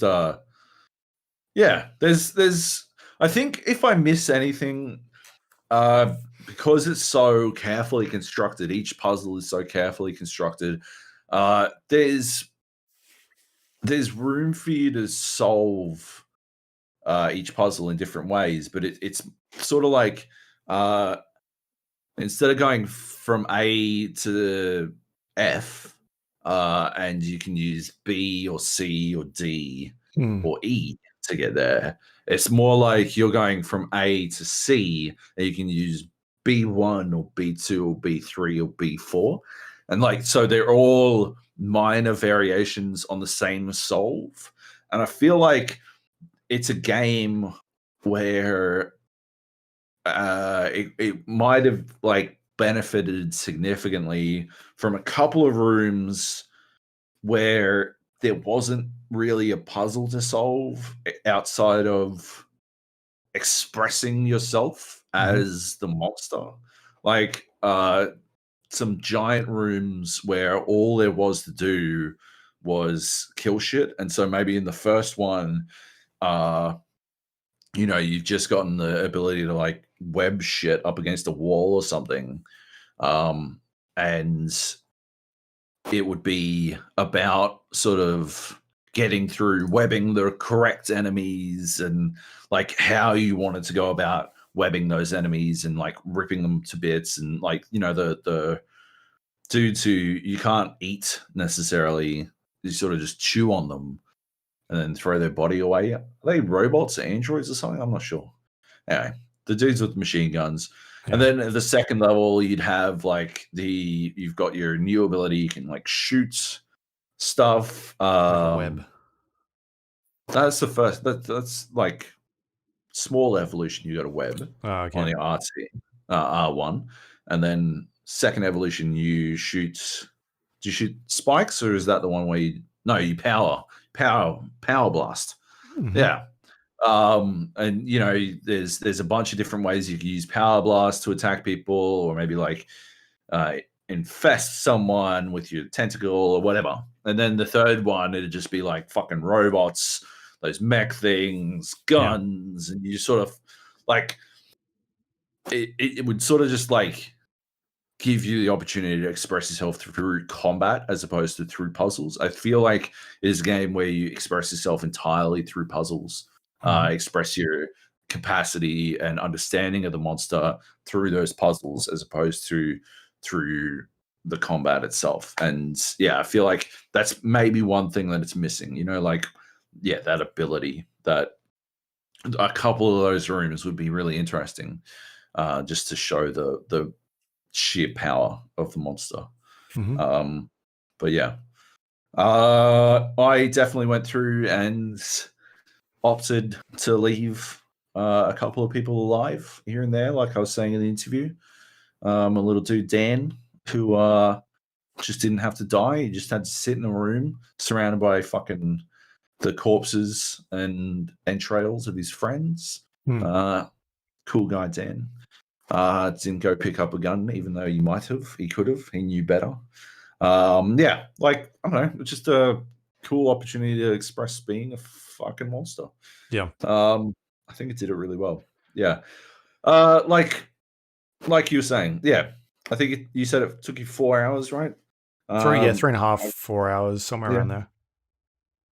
I think I would have finished in 4 hours if I hadn't had a fucking brain fart and stopped understanding how one specific fucking power worked, which like literally one room away from finishing the fucking game. And then I went and backtracked, trying to find an ability to get through it, even though I had the ability the entire time, because you couldn't get to that room without the ability. So fucking dumb. Anyway, so it wound up taking me 6 hours to 100% it. I don't think, like, maybe 2 more hours and I would have been done with it. Like, maybe that would like 2 more hours actually, I think would be overstaying its welcome. At the breadth that the game is, I just don't think it could hold my interest for that much longer, because it is so carefully, tightly constructed. I think maybe some of these like experimental combat rooms would artificially lengthen the time a little bit, maybe half an hour, and that would take it up to 7 to 100% it, and I'd be fucking fully fucking good at that, and that would be it for me. Like, I just don't. to use one of the terrifying food analogies that everyone loves. It's basically it's a dessert, like yes, I could probably eat more chocolate mousse, but I think there is a point of diminishing returns with chocolate mousse where my lactose intolerance comes back to haunt me. And while what comes out of me does look like chocolate mousse, it is very much not chocolate mousse anymore. Anyway, 3.5. It definitely would have taken me 4 hours, I think, flat. But yeah, it's worth 100%ing. Some of the best puzzles are in those areas where you're trying to find the extra things, the extra unlocks. Yeah. I felt some of those were easily the best puzzles in the game. It didn't help that, it was mildly confusing navigating to each of those areas because you got to go to each different area to find the fucking mutation. But nevertheless, Oh, fucking the music, man. Holy Soundtrack's shit. amazing. That is flat out one of the best soundtracks for any game. Holy shit. Like, they clearly just listen to Predator. It's like, let's put Predator in the thing, and you're like, like, do it. Holy shit. Yes, please. God damn. Who did the fucking soundtrack? They were fucking genius. They had the best job in the world, which was to watch Chris Velasco. That's Mass Effect and stuff. They clearly, go watch Predator, The Thing, and Alien, and then go watch all three of them again, and then make some music. And they fucking killed it, man. Yeah. It's so fucking good. Soundtrack's awesome. Phenomenal. I don't really get soundtracks all that much, but I actually want, like, I've got, me and Nate have a writing music playlist, which is, I think, 400 songs long. And what? Hans Zimmer, yeah, it's a lot of Hans Zimmer. But yeah, it's all instrumental tracks, and I will add this entire soundtrack to that fucking playlist. It's phenomenal. Yeah. Anyway. Cool. All right. Should we move on? No, I don't know more thoughts. It's very good. A few minor things in there that I wasn't a fan of, but otherwise it's a very good horror game that we don't really see from. Like, I went through this in my review. I tried to think of stuff that sort of puts you in this like power fantasy horror game, and I think it was Alien versus Predator was like the last one that I can think of that did that. We like, there's been touches of it with like the Infamous games where you can play as a good guy or a bad guy, but like playing like a pure, like, well, I mean, I guess, like, are you really the bad guy in this game? I'm not sure. But Prototype? Which one? Prototype? Remember Prototype? Yeah, I guess so. He was sort of definitely arguably the bad guy. That was basically a Venom video game. Yeah, but we don't see him in AAA games anymore, like mainstream games. Even horror games are starting to disappear completely. There was a fucking game set in a prison a while ago. It was a third-person game, fucking set in a prison, horror game in prison. This is gonna fucking kill me until I work it out. So it's not Riddick, is it? The Suffering. Okay. The Suffering, it was sort of along the same lines. Those are probably the only times, only games set. Okay, I remember this. Where you're definitely the bad guy. Yeah, bad guy rather. I'm talking like the last 10 years. Oh, this has definitely been a while ago. But Alien vs Predator was fucking longer than fucking The Suffering, wasn't it? I think it was 1999 from my research. Yeah. This guy, fucking, and Alien vs Predator 2 was 2001. So Suffering was 2004. Prototype was what, 2009, 10. Yeah. It's just not Prototype something video we really game. see at all 9. anymore. Yeah. It's really Yeah, strange. absolutely. Apart from the No. asymmetrical multiplayer games, which is Yeah, exactly. like your Dead by Daylights and what they've done by putting you in this like the villain role, right? Of you get to be the bad guy and you get to chase down however many people there are in the same environment as you.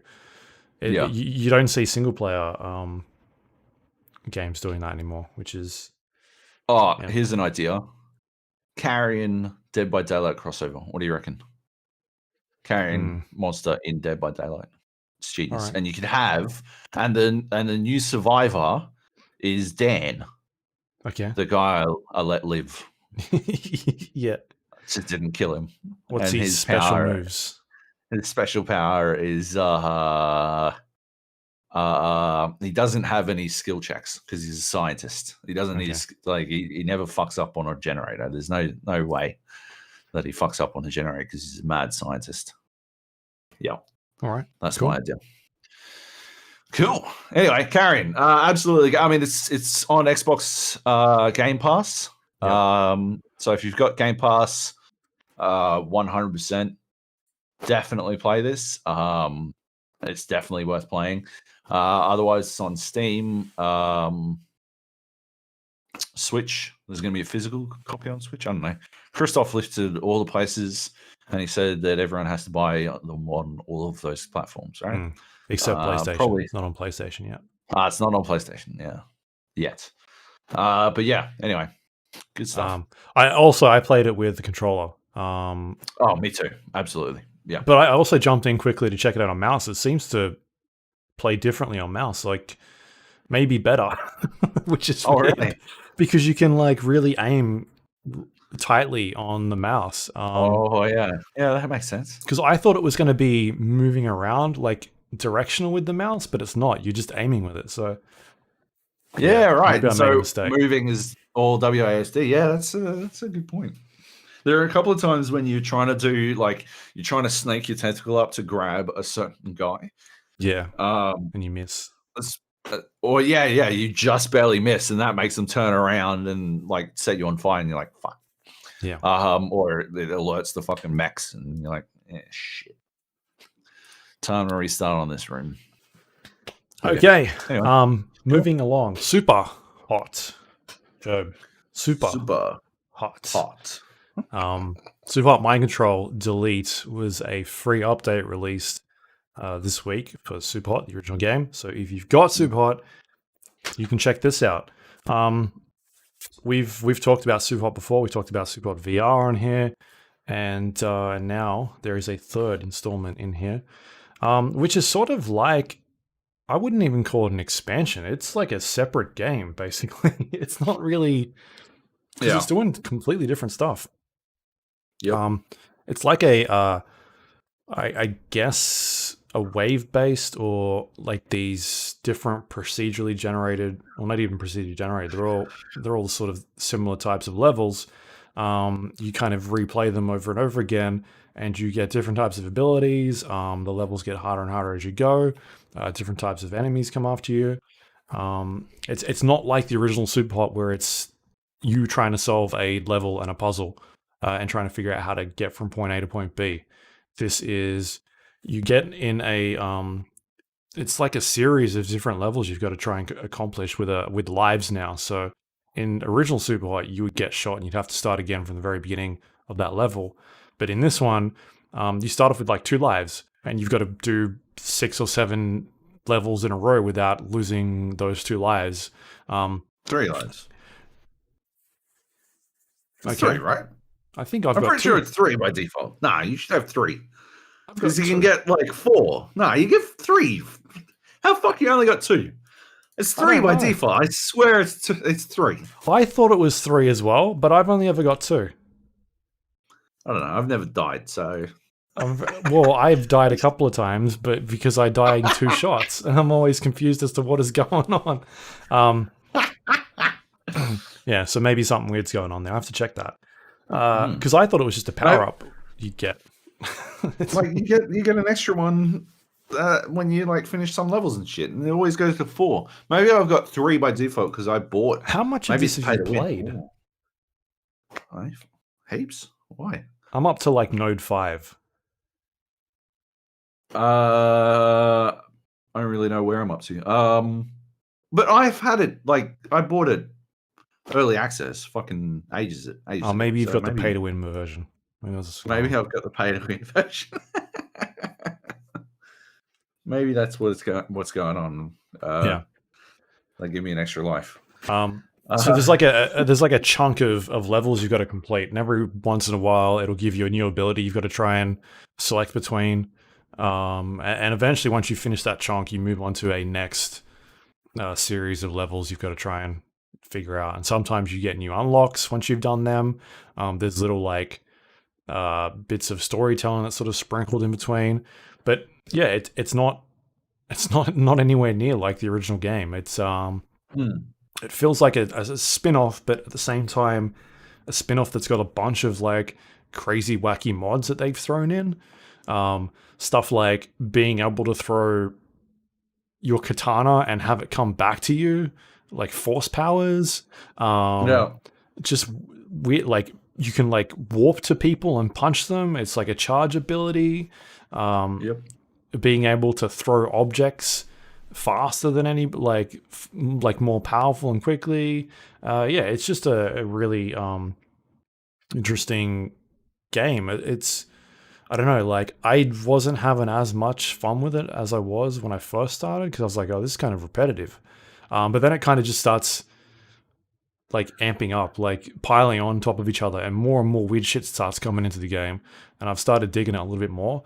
It's sort of like a game where I don't know if it's the type of thing where you play it for 2 or 3 hours. It's more like I play a couple levels and then I'll come back the next day and check it out. That's kind of how I've been approaching it. Like play a couple and then be like, oh, cool, I finished that chunk. I'll try it some other time. So I was not enjoying it to start off with, but it sort of started to really get a grasp on me the more I dived into it, to see like, all right, this is going some places. This is definitely different. How'd you go? Well, I mean, apparently I'm in the fucking credits. Joby is in the credits for the game because I bought it in fucking early access. This is your pay to win stuff. Okay. This is my payment, all my pay to win stuff. Extra but lives. no. I mean, I already knew what I was in for. This is basically what I got out of it was a new startup that was never in there before. And I didn't like it. I didn't like the intro to the game at all. I did not like the fucking introductory phase where it was like super fucking stilted. It was like, oh, okay. I guess it's introducing me to these levels, like, because that's what it does. Is sort of very slowly. I think it's constructed off a basis of 5 or 6 core level layouts that you'll see time and time again. But the nature of how you'll tackle them is different because the weapons in place are different, the enemy spawns are different, and your ability layout, your ability set will be different. Yeah. But yeah, I was like, I didn't give a shit about it. I already know these levels, right? Like it was nothing new to me. It was mostly just more of the, I don't know. I never really got into the Superhot. You're the, why are you doing this? You're evil for playing games. I can't immediately think of a game that is executed on the concept very well. And I don't think Superhot necessarily does that. So I wasn't very into the new startup at all. But yeah, nevertheless, I did get past it, and it was basically just mind control delete. They've expanded it significantly since I last played it. I've already seen a bunch of new abilities and stuff that weren't there before. The warp to punch, that was there before. And so it was force pull on the katana, but I've seen I got like a fucking bullet ricochet or some shit. Yeah, ricochet. There's one where you can slice bullets, and it pushes everybody back or something like that. Like it'll make them, or it makes all the bullets go back to them. But there is a This was bullet like ricochet where it bounces off of yeah, walls and then goes it was directly to fucking them. bouncing. That wasn't there before. That was pretty fucking sick. Yeah, so like it's just basically expanded the abilities, and yeah, it does like mind control delete before sort of felt like just some new levels with a couple of cool powers, but now it feels actually quite a lot like, you know, the Risk of Rain style roguelike or roguelite, whatever, where you are gradually getting out of hand amounts of power. Like you are like slowly becoming far too powerful for anything to stop you.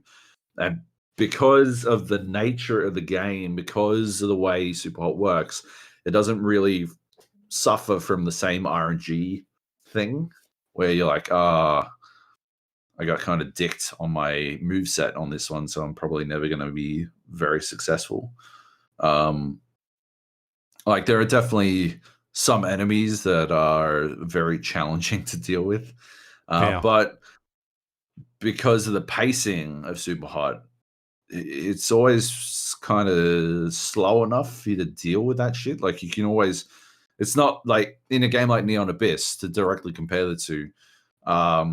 In a game like Neon Abyss where it's a bullet hell, the challenge of the bullet hell is that time's always fucking moving.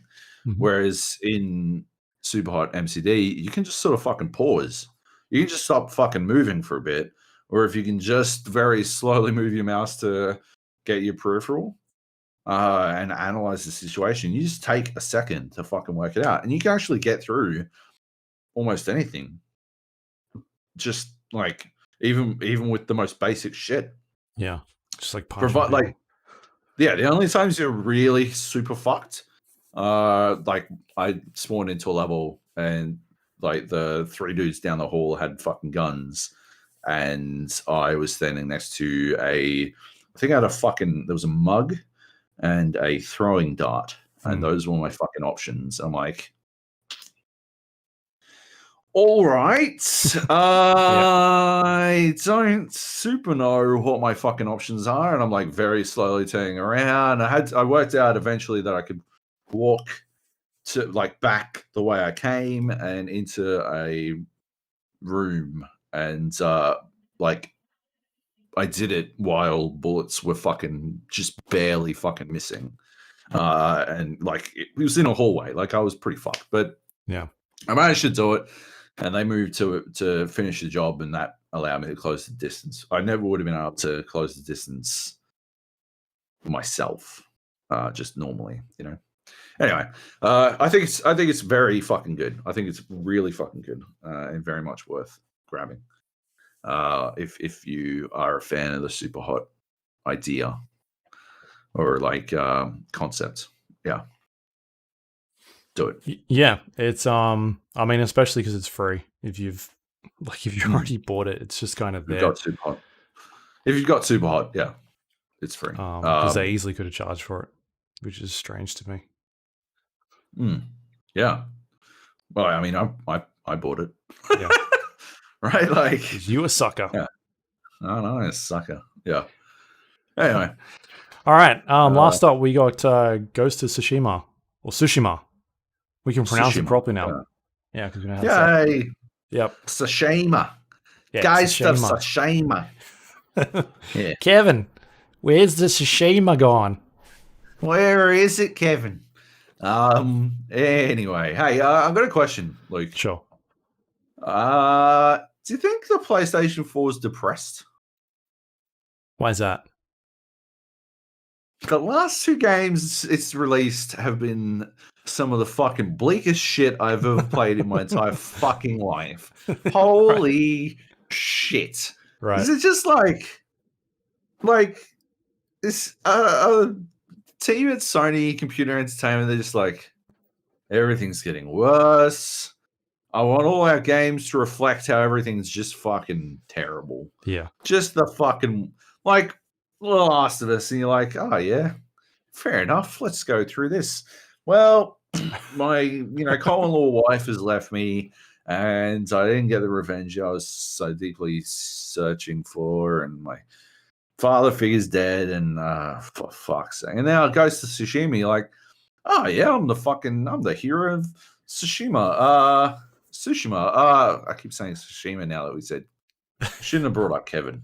Fucking Kevin. I'm the hero of Tsushima. Like, I can fucking do this shit. What do you need, noble citizen? How may I help you? Oh, please, great samurai, you must help me. My family, they went running down that beach. Don't worry about it, mate. You stay here where it's safe, and I'll roll on down and see what's happened. You roll down 50 fucking meters, and there's like 2 corpses, and like half of the mum is like 16 fucking kilometers from the other half, and you're like, holy fuck. And then like your dude is like, your dude who sounds unbelievably like Keanu Reeves goes, I should go tell the dude. I should tell that guy what happened. You go back, you're like, I've got good news and bad news. The good news is found your mom. You can you can find a new woman. You're no longer tied to that old ball and chain, if you know what I mean. Yeah. And the bad news is, holy shit. It's just bleak as fuck. Everyone keeps dying over and over again. Like, yeah, Jesus Christ. I think the PlayStation 4 might be depressed. I really do think it's coming to the end of its life cycle. It's gone over the sum of all of its accomplishments. It's like, I just haven't done enough. I'm I'm so disappointed. sad. Meanwhile, the Xbox is like, we don't have to release anything. What are you talking about? What? Who needs to release games, baby? Yeah. Anyway. I'll tell you what, it's got some art. This game's got some art to it. Yeah. I've taken so many fucking photos. I've never taken a single fucking photo in a game before. That's definitely a lie, but I don't really take photos. Don't use photo mode in games. I don't really care for it. I don't really have an eye for art. I just don't. I've got an eye for writing. Writing is my art. You're about those haikus. I'm all about those haikus. But no, I take fucking photos all the fucking time in this game, like constantly. I'm like, holy shit! Look at that! Look at that shit! I gotta take a photo of that. It's got some good grass, good flowers, grass, and good. There's leaves. There's a lot of leaves. Like, there's so many fucking leaves. Like 80% of the GPU is going towards those leaves. Leaf rendering, yeah. You're like, ooh. Yep, this is pushing the Pro to its max. I don't know if PlayStation 5 could be able to carry this. Yeah. Yeah. It is a gorgeous fucking game. I definitely think The Last of Us Part 2 looks graphically better. Yeah, absolutely. Graphically speaking, but the art style in this I can't think of many games that are better that have outdone this game. It is gorgeous, like non-stop gorgeous, repeatedly gorgeous. Every new area you go to is a new fucking glorious vista, and you're like, holy shit, they went to work on this shit. Like, this is fucking good. I love it. Yeah, especially the set piece moments where you are playing like one-on-one duels and the camera like comes right on in, and you've got like this background that's sort of like a set piece background, and sometimes there's things going on, like whether it's like lightning strikes or like the wind sort of blowing around. Like, that stuff it just looks really cool. Like, just the way they play with the camera in that game, they do it a lot where the camera is always constantly moving. Like, when you're in combat, sometimes it zooms in and out. When you're on your horse, it's sort of like the horse is a bit to the left. It's very close. Then you get to those dueling sequences, and it's really tight, sort of like a sideways view. Like, they're not afraid to move that camera around a little bit and sort of play with it, depending on what the situation is that you're doing, which I think is, I don't know, it's like an interesting way of not just having it be like behind your back all the time. Like, this is where we're going to do it. It's going to change it every once in a while, which I think it's kind of cool. I don't think the camera's very good, if I'm being honest. I mean, it definitely makes some artistic choices, as you say. Hmm. Some interesting artistic choices. But yeah, too often I've had, especially I just went through and cleared out a bunch of villages. I rescued a bunch of farmsteads Is this an act two? because yeah, just the start of Act 2. I was unlocking some armor or some shit, Yeah. and yeah, a number of times you wind up like leaping off the roof. Like you'll set up a chain assassination and you'd leap off the roof and stab someone. And you don't, I can't see anything that's going on. I can see a fucking button prompt, but most of what I can see is the ledge of the roof is sitting out over and it's covering the fucking, it doesn't go transparent. So all I Right. can see is fucking, yeah, nothing. His I can body just see. goes transparent, Yeah. His body goes which is transparent, but the weird. fucking walls don't. And you're like, something's going on. I assume people are dying. I can, based on the fucking sounds. And chain assassinations, you just press on the button prompt shows up. It's not like those standoff kills where you need to like time it correctly. Yeah, like quick time Yeah, events. you just fucking tap the fucking triangle button. But yeah, too often it'll clash with the walls and stuff, which is annoying as fuck. I cannot understand how it is 2020 and there is a game entirely focused on third person melee combat where you can't lock onto a target. You can't have like, how the fuck is there a game where people can attack you from any fucking direction and Hmm. you aren't locking onto any particular target? That's fucking ridiculous to me. Especially because you have to like it'd be almost okay if the combat was bound to R1 and R2 like it is in other games, because you wouldn't be taking your fucking thumb away from the camera fucking controls to Right. attack people, but you have to take your thumb away from the camera controls to fucking attack people. So how the fuck did they arrive at that fucking point? That is ridiculous to me. And I understand that there is something extremely cool about the classic samurai fucking sword up, fucking standing there, stoic as all fucking shit, statue like, waiting for someone to attack, and then fucking from any direction, not facing them like they're fucking, a hero from some fucking anime or some shit, and then they fucking slash attack, like slash block attack, and you're like, holy shit, that was fucking badass, right? So I understand that you don't want them facing them at all times. I get the idea, and I think that is quite cool, but you don't have to have the character turn to have whoever you're fucking locked onto actually remain in your fucking like sights. It's just Hmm. ridiculous where, yeah, if you are actively attempting to attack someone, right, you might not be able to see the person who's about to slash you from behind, because your hand is not, like, your thumb is no longer on that fucking button. That's Right. crazy to me. I just don't understand. Yeah, there's no that was something that I noticed almost immediately when I started playing. Like, oh, where's the button to make me lock onto target?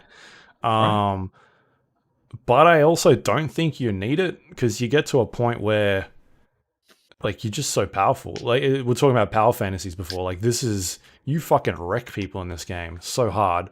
And there's like there's some sort of like soft lock on target mechanism thing that's going on where if you start looking at someone and attacking them, it'll lock onto them. And the way you get out of it seems to be like you run away.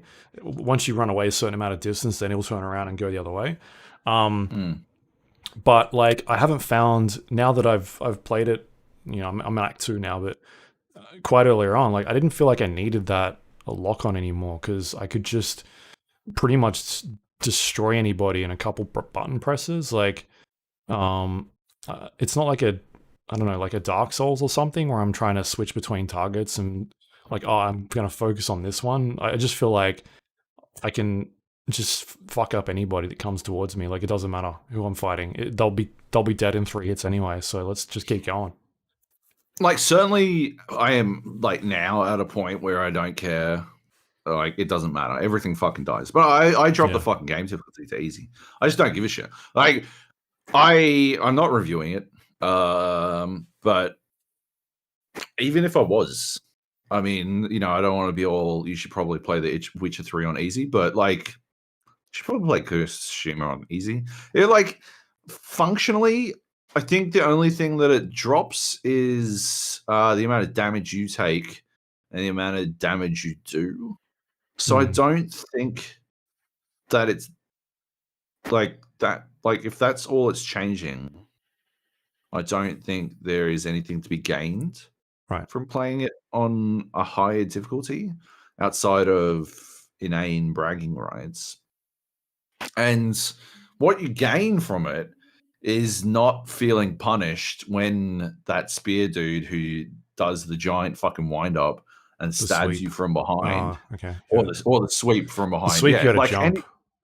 Yeah, but if you can't see them doing it because your camera is facing the wrong fucking way, because I mean, basically, what I really like to do in this game, and what I think it does really well, is I will jump in to an area and I will bait every single fucking person in the area, every single enemy in the area into coming towards me, and then I'll fight them all at the same time. Oh yeah, in glorious fucking spray, a fucking fountain of blood. I think it's fucking amazing. I think the combat, that's such a cool mechanic. It's literally a button tied to "come fuck me up." Like, let's go. It's the Morpheus, like, come at me.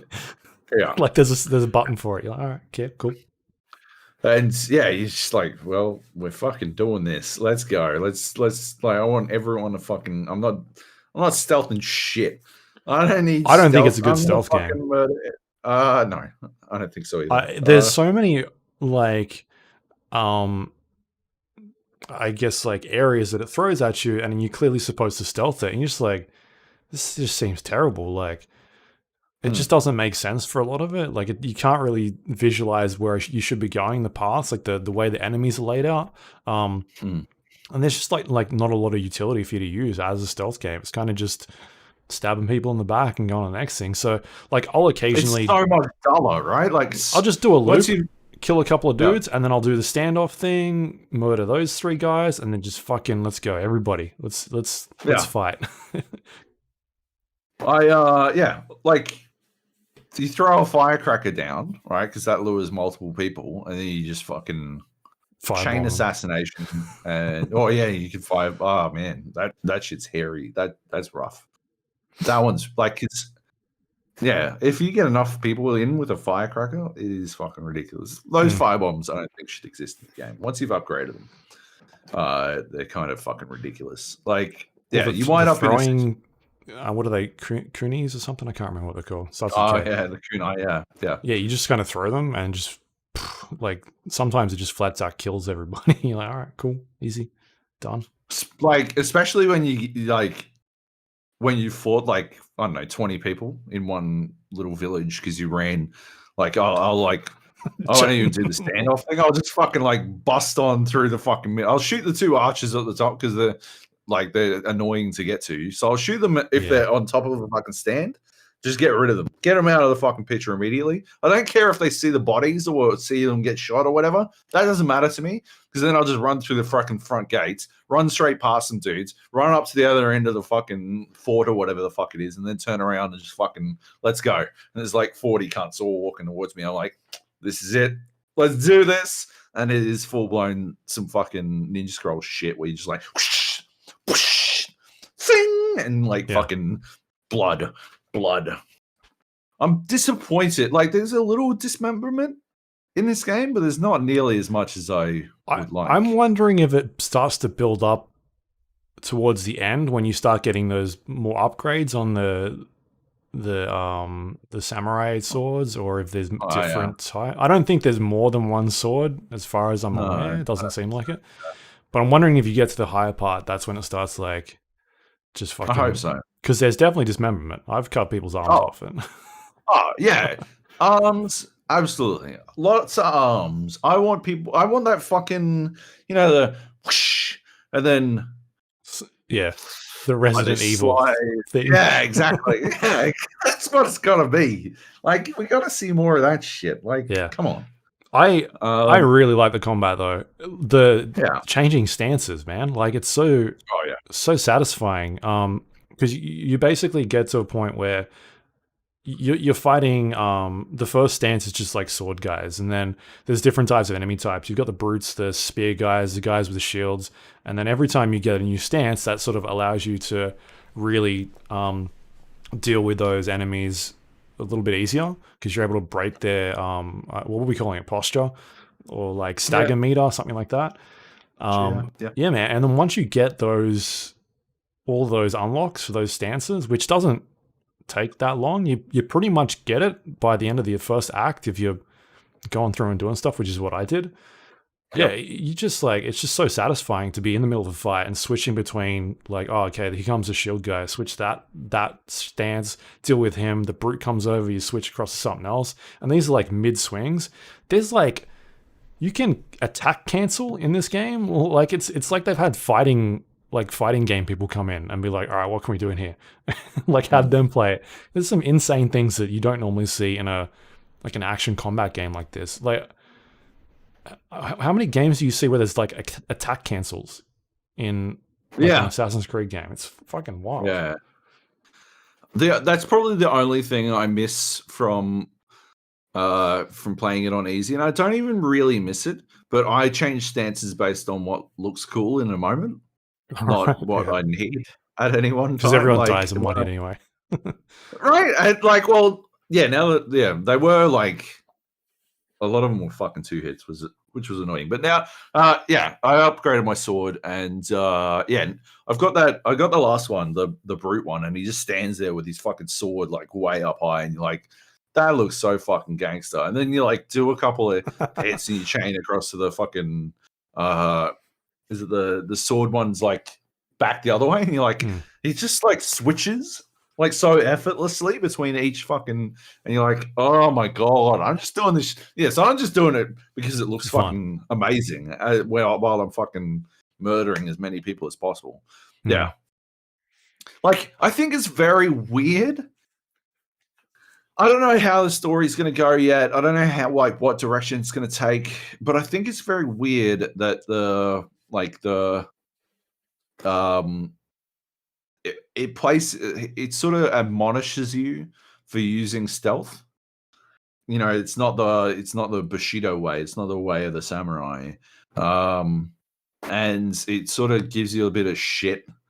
Your uncle wouldn't be happy every time. Oh, this is not honorable. Sometimes you'll say it when you like stab 16 cunts in the fucking back of the neck.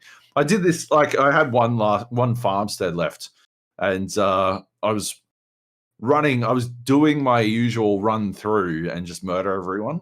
But for some reason, the first dude I ran up to didn't notice me. And so by the time I got to him, I think I just unlocked like a sprinting slash. So I tried to sprinting slashing, but instead I just sprinting assassinated him. I'm like, oh, okay. And I sprinted up to go get the next guy. And I did like a shoji assassination. Have you unlocked that? I'm not Stab sure. cunt through a door. Oh yeah. Yep. Yeah, that's I don't use doors anyway. Like I never open doors. I just fucking slice them. Chop. There's no point. When there's dudes in cages and it's like press R2 to open the cage, and you like press R2 for like fucking, I don't know, it's like 5 seconds to unlock this fucking cage. And you're like, chop. I just chop cages, chop doors, chop windows, chop fucking everything. Fucking everything's getting chopped. Fuck this shit. I like the busting into somebody's house and like just fucking beating their door in and then just talking to them like, oh, I need to go, like, I'm poor and I need some food, and you just busted their door open. And then you steal like 40 fucking supplies from the corners, and you're like, yep, don't worry, I will go find your definitely dead child, and you off your roll to go find their fucking corpse of a fucking son. And you're like, well, here you go. Another job well done. Are you playing on English or are you playing Japanese? English. Yeah, I'm playing Yeah. English as well. Only because I'd Yeah. heard the Japanese stuff wasn't very good. So I like Keanu Reeves impersonator as the main character, so I'm probably never going to change, to be honest. I just think he does yeah. too good a job. But yeah, Yeah. back on the combat, like it's so astounding how many different, like you've got the stances, and then you've got like different types of bows as well. There's like a bunch of different bows. It seems like every time you hit a trigger button, there's like 4 options for you to choose, and then on this trigger, there's another 4 options, and there's like stuff that's just always unlocking. Like there's a lot of weapons and like things you can use in your arsenal to engage a certain situation, like slowing down time and shooting people with a bow and arrow and that sort of stuff. But it doesn't seem to reward you for playing the ghost, like being the ghost, or sorry, being the stealth sort of approach, other than those couple of like bonus rewards where it'll be like, hey, you need to find the leader of this area and watch them for a little bit. You kind of hold R2 on that and like watch them. That's the only time where I'm like, oh, I need to stealth this area to find this guy and then do that. And after that's done, I'm just like, let's go. Everybody, line up. Let's have a crack. Yeah. So there's no like incentive for me to play it as a stealth game. Yeah. Yeah. It's weird that it's not like heavily incentivized towards stealth. Like, stealth actually winds up being pretty fucking boring compared to the combat. Yeah. And I think it's a mistake, you know, like ultimately for the game to de-emphasize stealth in that manner.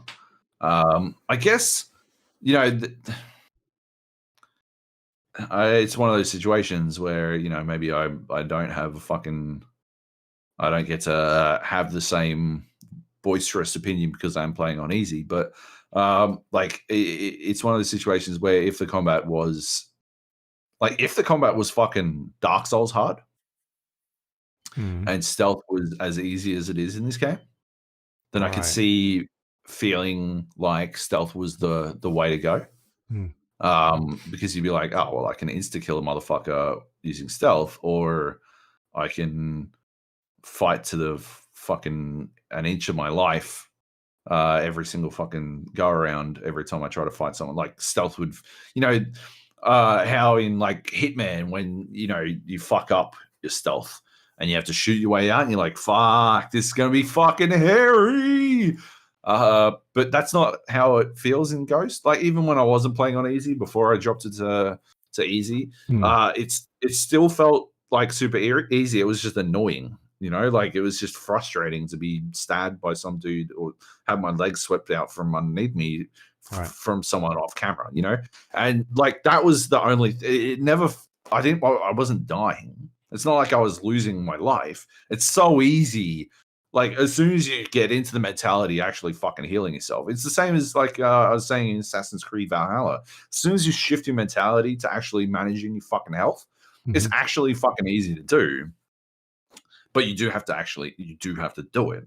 But once you do it, you like unlike Assassin's Creed Valhalla, where there is a finite amount of fucking berries for you to find, a finite amount of rations.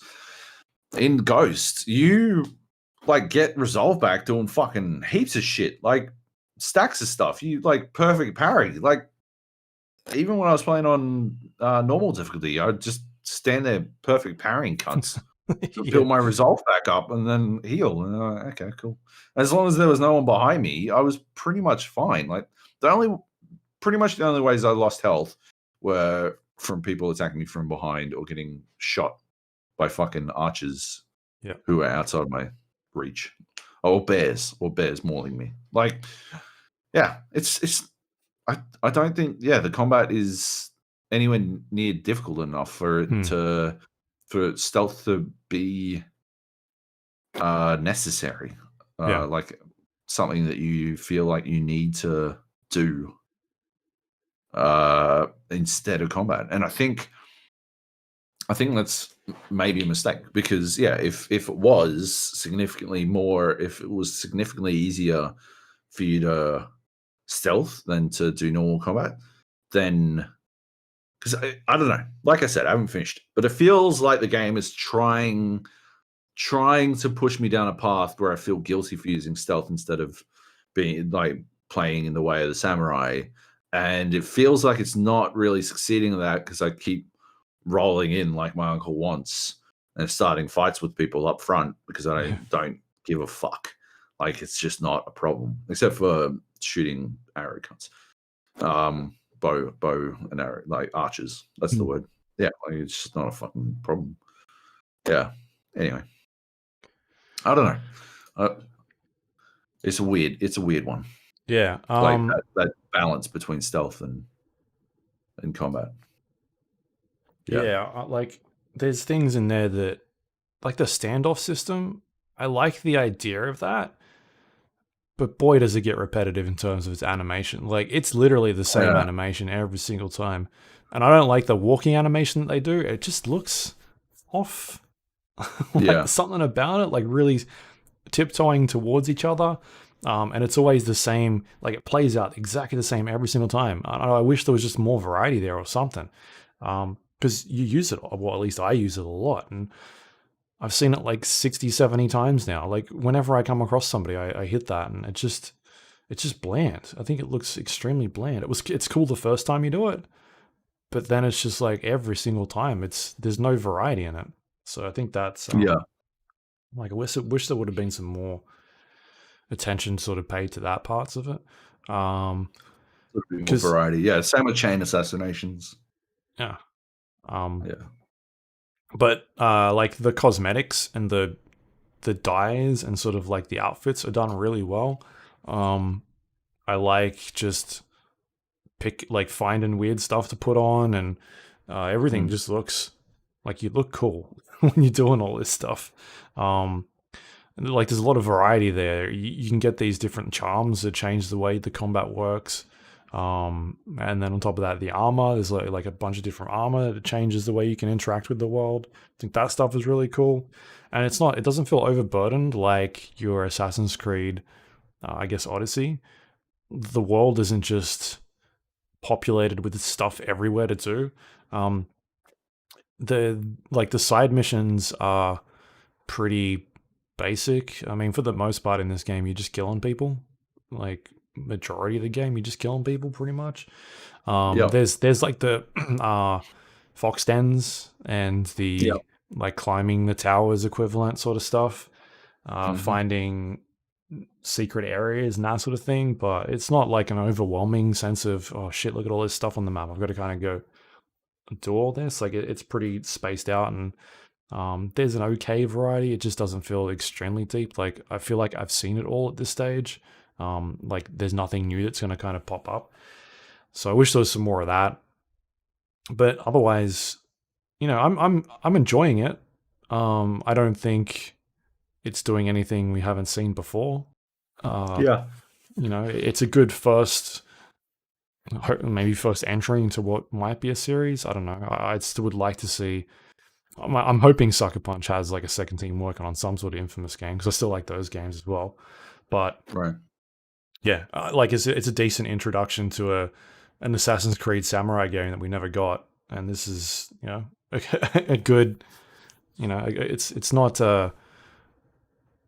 anything outstanding. Like it's not Last of Us Part 2 sort of level. If those games were switched, like Last of Us came out now, I don't think this game could have came out earlier. I think it probably could have waited, and I don't understand why they haven't waited, because there's a bunch of technical issues as well I've seen. But if Last of Us was the last game they put out, I think that would have went out better for them. I feel like it's sort of strange that they're switched, that Last of Us came out and then this. Because I don't know about you, but I've had like weird graphical glitches where you can see the rendering not working properly. Like it can't keep up with what it's trying to render. You notice it a lot when you're spinning around quickly. Especially inside of buildings and things like that. You'll see this white like texture that's sort of popping up. I don't know if it's maybe my game, but I've noticed it a bunch. I've like see if I can find a recording of it or something. But just things like that. And like I fell through the world.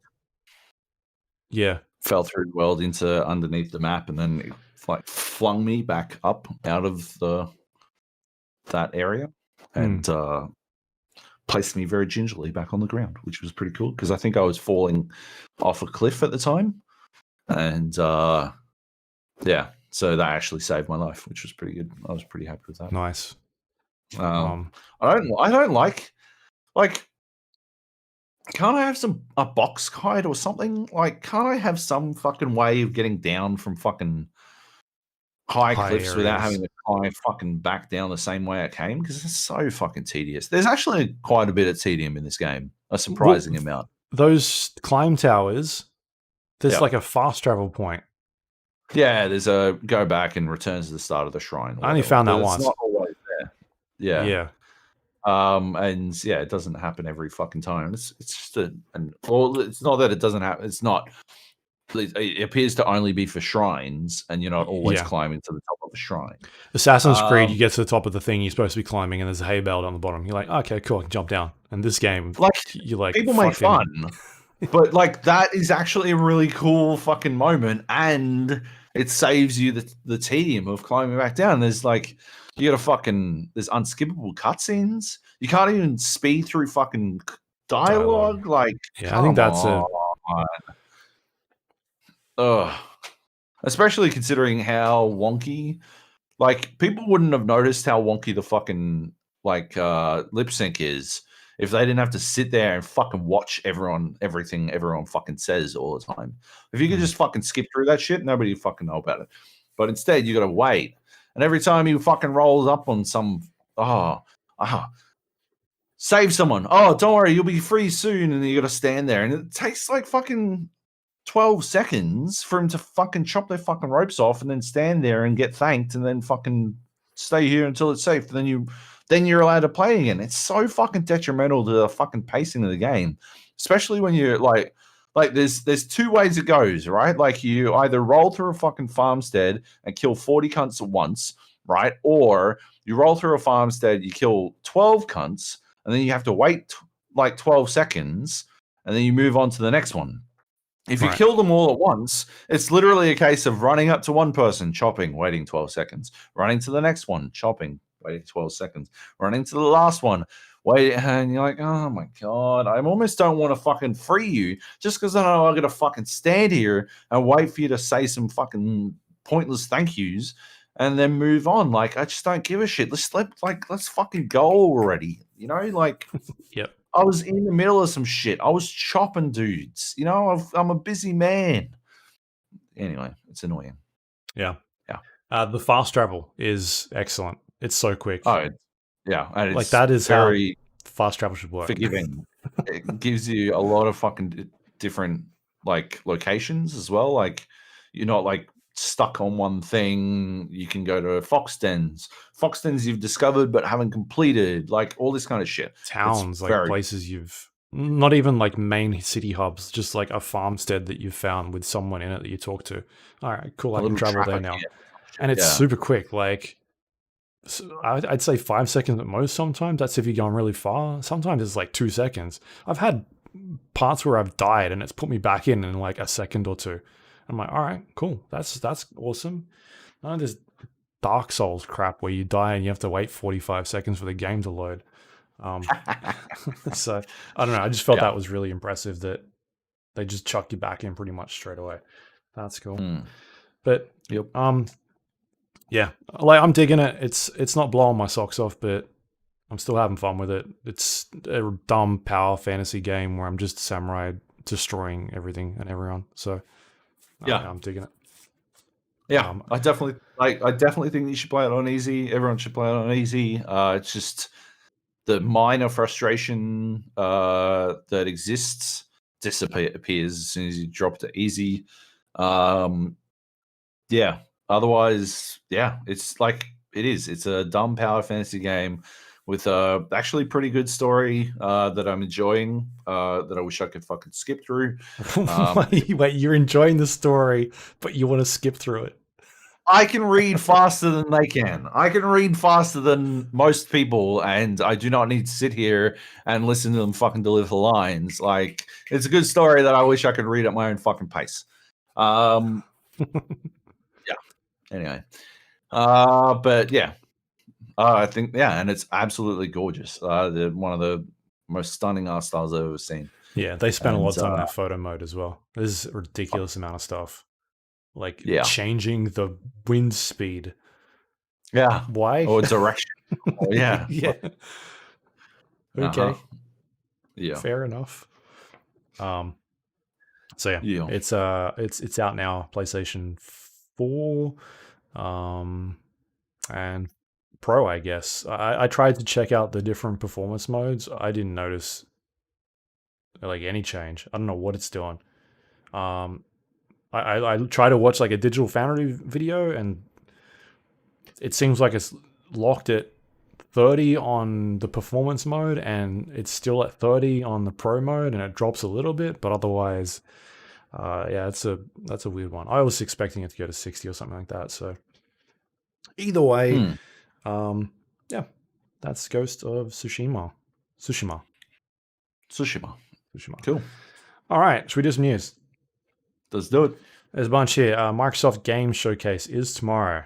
Are you getting up early for this one? Because I think it's going to be, 2 o'clock for you, maybe? I think it's 8 or 9 a.m. here.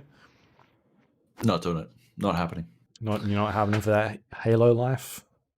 You know I am. I have regularly reviewed the old Halo games to, everyone at Microsoft's displeasure. Yeah, no, I'm not getting up to watch this, but I'll definitely watch it afterwards. I'm very excited. Do you think we're gonna get is it just a game showcase, or do you think we're gonna get a big price launch window? Price and launch window. What are we at? July. We're 4 months. 4 months? We're in the tail end of July. I don't think they can wait much longer. It would be a monumental. What if they hold it out for next month, August? That'd be crazy, but maybe. Yeah. I don't know. I don't think they're gonna, but I guess we'll see, right? Yeah. Anything else you're sort of hoping for? That, like, they're talking. I saw stuff going around today that said it's going to be a bit more open world. Grappling hook was the thing they're talking about. Yeah, I saw one thing that said it was Halo meets Breath of the Wild. And that's the only thing I've seen, and that seems fucking out of that seems like it's not going to happen. I don't think. I saw the Halo meets Skyrim was the pitch back in the day. Okay. Yeah. Hey, if it's like Halo, the Skyrim with the Halo shooting, I'm fucking in. Not the other way around. Skyrim with Halo's story, I do not care for. But yeah,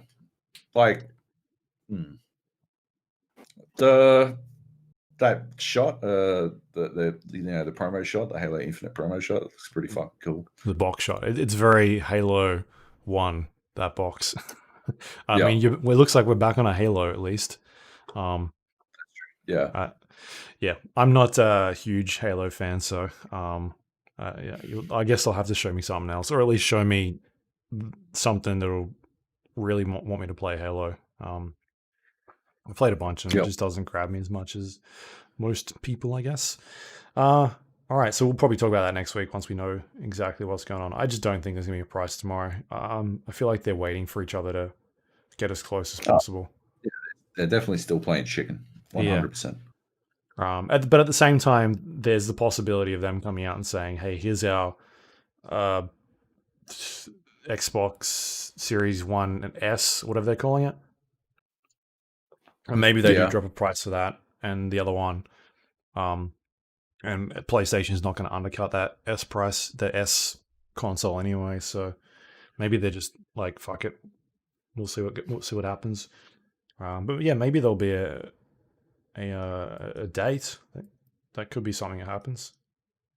So anyway, we'll see. We're just speculating.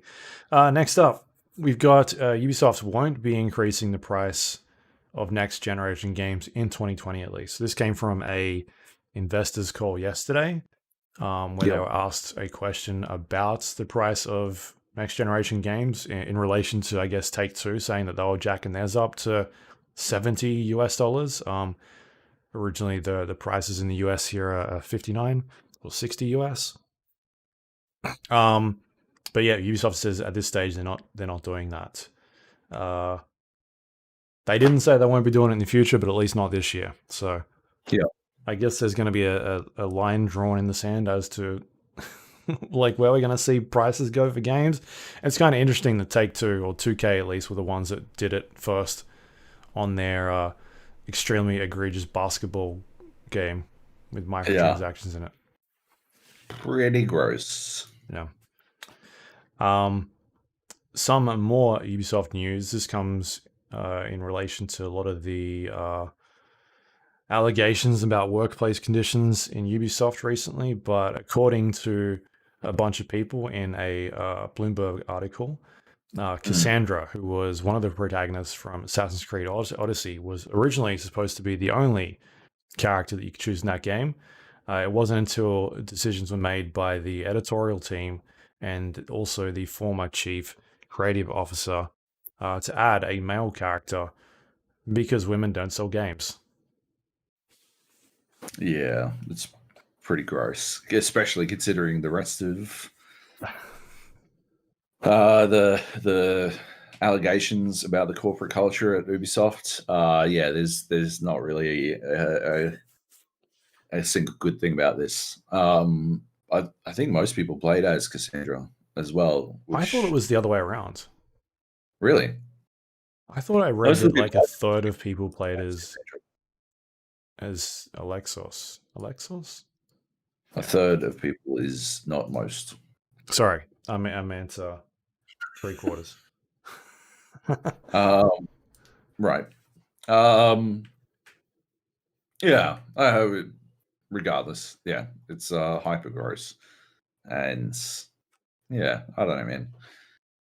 Just a bad move altogether. I wonder if Ivar from Valhalla is canonically a male or female. I guess we'll find out one day. So sorry, here's an article from 2018 that says 2/3 of players picked Alexos as the primary protagonist. Fair enough. Yeah, I don't think that they wouldn't have played the game if they had to be Cassandra, you know? Yeah. It's pretty ridiculous. And the guy that was suggesting this is the guy that's now stepped down due to sexual assault allegations in the workplace. Right? Like, so gross. Yeah. Yep. Anyway. All right. Cool. Next up, we got Spider-Man Miles Morales will be having a performance mode, and that performance mode is 4K 60 frames per second, which is I am all for. Like that is what I want to see going to this next generation. Like the selection, like the options. I want 60 frames per second to be a standard, to give the players the option to either go with smooth frame rate or the everything looking shiny and bells and whistles and your ray tracing and all that sort of stuff. Because I play games on PC where if I'm not getting a frame rate that I feel like is good enough, like I'll turn my graphic settings down. Like I would generally pick frame rate over graphics if I'm playing a game that I feel like benefits it. And an action game like Spider-Man, I think benefits that sort of stuff. Like it's supposed to be quick and fast paced and that sort of thing. So I'm interested to see what this game looks like at 60 4K, and then also what the pro mode looks like. Like, is it ray tracing and that sort of stuff that'll be disappearing, or is it, other things? So I don't know. What do you think of this direction? Absolutely, do it to it. I will be very intrigued to see how the two of them look side by side, performance mode and I don't know, graphics mode or whatever the fuck you call it.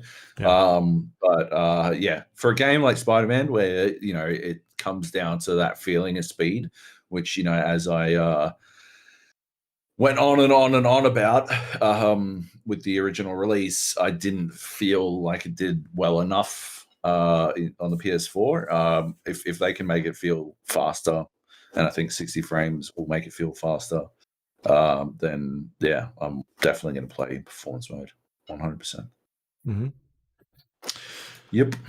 Okay, and next up we've got some Metacritic news. They have, I guess, when the Ghost of Tsushima review dropped, they have since locked user reviews for 36 hours after the game launched.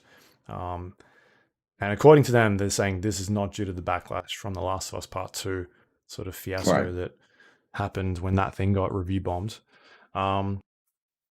Is this going to fix anything, Joab? Or do you think it's sort of like a...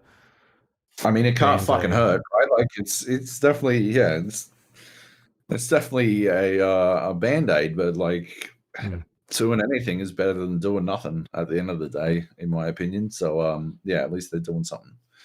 And yeah, I mean, obviously I think a lot more needs to go into fixing Metacritic, but yeah, at least there's this. It's the type of thing of like, even do user reviews matter in that case when you end up with people just giving it a 0, or people that just really like it giving it a 10 because it's if they like it, and are those types of reviews even worthwhile? Like sometimes they definitely are. Like I use Steam reviews all the time, but I don't look at Metacritic reviews at all. I don't know if anybody does because they're just not reliable. Yeah, exactly. Yeah. You look at stuff like Rotten Tomatoes as well. I look at user audience reviews, they call them, as well sometimes, to sort of get a gauge in the difference, because sometimes critics will look at a film and think it's really good, and then the score on it will be like a 38, whereas the critic review is like an 80 or 90, and you look into it a bit more, and people are talking about certain things, and sometimes I side with those people more. So yeah, I think there is a use for that stuff, but Metacritic I've never found any use for at all. It just seems like a dumpster fire most of the time. Yeah. And I don't know how you fix that without having like some sort of API that hooks into like whether or not you've actually got the game, or like, I don't know how you do that, because you talked a couple weeks ago about like Rotten Tomatoes and having like verified reviews of people that have to purchase through like show their ticket stub or Fandango or something like that. Yeah. Like the something. I still think that is the only way to really fix it. I don't think Metacritic cares too much. I think Metacritic likes the traffic that they get from people engaging in review bombing, as empty as that is. And so they don't care too much to fix it. But does anybody care really? Like developers care? Maybe slightly, but... I mean, there are a lot of dipshits on Reddit and Twitter who will point to user reviews and use it as some sort of indication that the game reviewers are bought off and paid off to lie to you, when it's obviously fucking not the case. Yeah. So. All right. And the last story we've got here is about Gamer Girl, a trailer that was posted on the PlayStation account, then quickly deleted, and then a lot of backlash about this this game, which is a FMV game where you play a streamer's moderator while you help her go about her life as a streamer, and then situations unfold during that I don't know however long it is, the course of the game, where it seems like she starts getting stalked and things like that. And as a moderator, you must try and help her out of this situation. This copped a lot of shit, like dropped. Was it warranted, do you think? I absolutely think it was warranted. This seemed gross as fuck. I mean, like I said on Twitter, I do not think that there is a good time to release a trailer like this, but there cannot possibly be a fucking worse time than while the All Twitch this stuff is community happening. is still in the midst or at the tail end of reeling from a non-stop barrage of sexual assault allegations being leveled at all manner of people involved in Twitch communities, from streamers, community liaisons, moderators, etc., etc. There is a real situation in the Twitch community at the moment that does not lead itself to providing a decent platform for a game Sure. about a moderator who is far too involved in the life of his the person he has an infatuation with. So yeah, there's absolutely no way that this was a good idea to A, release this trailer, and B, release it now. Yeah, I understand the backlash 100%. Mhm. There is, I mean, I think I think you can make an argument that the uh, moderator relationship people have, moderator streamer relationship people have, is worth exploration. Sure. Yeah. And Uh, we obviously haven't played the game. We don't know where it goes in terms of that. But the things it was absolutely. portraying makes it seem like you're have some sort of connection with this person and you're trying to save them and like just weird stuff like that. Yeah, and I think it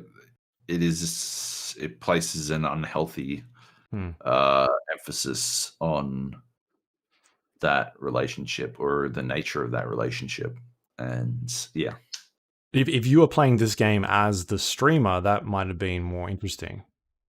yeah, it would be quite different, I think, because it would change that relationship, change the nature of it. And I think it'd be a bit of a healthier way to explore it. Although, again, whether or not there is a healthy way, just don't know. And whether or not this game ultimately does find a healthy way, we don't know because we haven't played it. But based on what we saw, whoo, holy Yeah. shit, are you kidding? And calling it Game Girl, holy crap, what are you doing? Yeah, that's a terrible name. Holy fuck. People are speculating right now this game has been ditched. I think it comes out. It had a Yeah, release date of like September. They're not canceling the right. game because a bunch of people on the internet got angry. Like they'll put it out. People will play it. Yeah, I mean, it had probably good fucking marketing for them. I'll tell you that. yeah, Like we're talking about it. yeah, absolutely. I'm interested in checking it out at least to see what it's about at this Yep. stage to talk and analyze it. But yeah, I think this game comes out. They might not publicize it anymore. I think it'll drop. Like, there's no way PlayStation drops this again on their account. No, Not yeah. from all the shit they got. Anyway, and that is it. That's the news of the week. I think we'll have a bit more next week. At least interesting stuff. Once No, this no, Xbox. you've missed Did I miss Herman Miller. Oh, Herman Miller and Logitech have revealed the Herman Miller Cross Logitech G Embody gaming chair. I don't care. Herman Miller. Herman Miller make the Aeron, widely accepted to be the best office chair in the world. Okay. This is $1,500 US. Okay. It Holy is shit. a gaming version of the Embody, which is supposed to be the update to the Aeron, but nobody fucking likes it. And it's different from the original Embody in that it has an extra layer of foam to better support your posture while you play. And they've added new technology to keep you cool as well. Did they give you one of these or something? What is going on? What is happening right now? No, I was just about to say, the Embody is literally no better than my current chair, which was admittedly quite expensive. The Ergo Human that I'm sitting on at the moment, the Embody is functionally identical. The only difference is the Embody has a 12-year warranty, and this thing has a 10-year warranty. And this thing was $1,200 and $1,500 US. That Logitech is going to cost around 2,100 Australian. So anyway, if you want a good gaming chair, Ergo Human. Awesome. This podcast brought to you by Ergo Human. No, I'm kidding. No. Not unless they want to give us a chair. I'd have to give you a chair. Yeah. I already got a chair. I don't need no fucking another chair. I've got a chair. I got my DX Racer. DX Racer. Yeah. Anyway. That is questions time. The news. Let's do it. Fridge Monster Man writes, "Hi Luke, hi Joab. Thanks for clearing up the ending of The Last of Us for me on last week's show. Makes sense to me now. When reviewing games, how much distinction is made between the critiquing art side of things and the informing consumers side of things? Does it come down to the outlet you're writing for, or are the lines a bit blurred?" It definitely comes down to the site, the outlet you're writing for, because there are certain places that place way more emphasis on certain things. Like, for example, for IGN, they want you to emphasize, like IGN versus GameSpot is a really good example. IGN wants you to emphasize your feelings, your opinion more than GameSpot does. That doesn't mean that GameSpot doesn't want you to go into that stuff, but they want you to frame it more from a information for the consumer perspective. So yeah, there's definitely a difference between the outlets. For me personally, I believe it is crucial to inform consumers, that consumers understand what they're getting themselves into. I think that is a critical element in a review. But at the same time, I don't let that get in the way of like, I guess, appreciating the game as an art form. So, for example, if we were to take Carrion, I think it was important that we pointed out in this week's podcast that it took Luke 3.5 hours, me 4, could have been 4, but ultimately 6 to 100% it. I think that was critical, but I do not think it impacted our appraisal of the game as a work of art, as an element of art. And I think that's pretty important ultimately. Like you've got to be able to balance those things. But at the end of the day, games as art, I think, is the ultimate goal of critical analysis. I think the best reviewers are able to blend the two elements. Luke, any thoughts? Yeah, I think it's the outlet, right? Because there are enthusiast sites as well, or there are the stuff Nate does with kids magazines, K-Zone, or like JB Hi-Fi stuff. I think the most of the sites that all the sites I've written for, enthusiast sites, right? We write about it to tell consumers what we think about it for the most part. But then you look at like the stuff I've written for Carrion, and I don't think I wouldn't say it's a critical analysis of the game. It's just my thoughts about what I like and what I didn't like. That's about it. I haven't gone into the intricacies about how relationships between people in like a Last of Us game or something like that. Like that's not really what I do in those type of things. There's definitely games where I've written more like focused on the art side of it. Yeah. Like your like Red Dead Redemptions and things like that. And then there's other games that I'm just like, you kind of know the style you want to go for depending on the game as well, I think. Some games can affect it. Like I don't think Rocket Arena necessarily warranted a in-depth analysis to the arts of the game, Right. although outside of the aesthetic itself, I mean the extent to which I spoke about the artwork in the game, the visual style of the game, was mostly in service of talking about the clash between that aesthetic and The the design. the design. Yeah, Yeah. but at the end of the day, it's still a summary of the game as a whole, beyond advice to the consumer, I suppose. Hmm. Yeah. Yeah. I don't know. I think you kind of just know. You kind of Yeah. just know what you, depending on who you're writing for and what it is you're writing about. Yeah. Like, especially with things where you start running into problems with word limits. Yeah. A lot of sites these days don't like big articles. Some of them do. It just depends on Mm. what you're writing for. It's Yeah. ridiculous. They should all love giant articles. They should be going for more words. There's no limitations on fucking. It's not like you're paying per character. It's not a fucking magazine. You don't have space limits. And time on page is the primary metric for every fucking SEO element that I've ever fucking seen. So I don't understand why they would want less, but whatever. Yeah. Yeah, good question. Fridge Moss Man was posing the question about the barbecue sauce pasta. Right. And I took another run. I took a run at his specific recipe, which he posted earlier.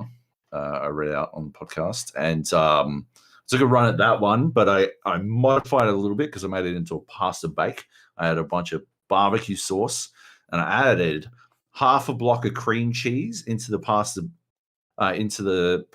when I added the sauce, and then I baked it with cheese on top, and it was fucking phenomenal. It legit tasted like a barbecue fucking chicken pizza, like with barbecue sauce base with chicken on top. But as a pasta bake, it was fucking phenomenal. Everyone should try it.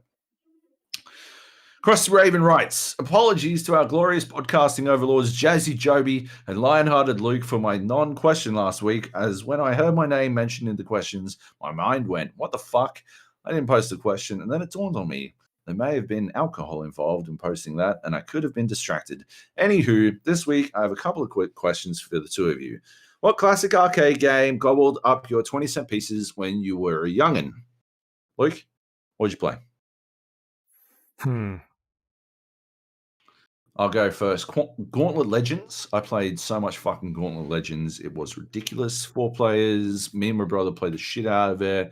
Anyone else was welcome to join in with us.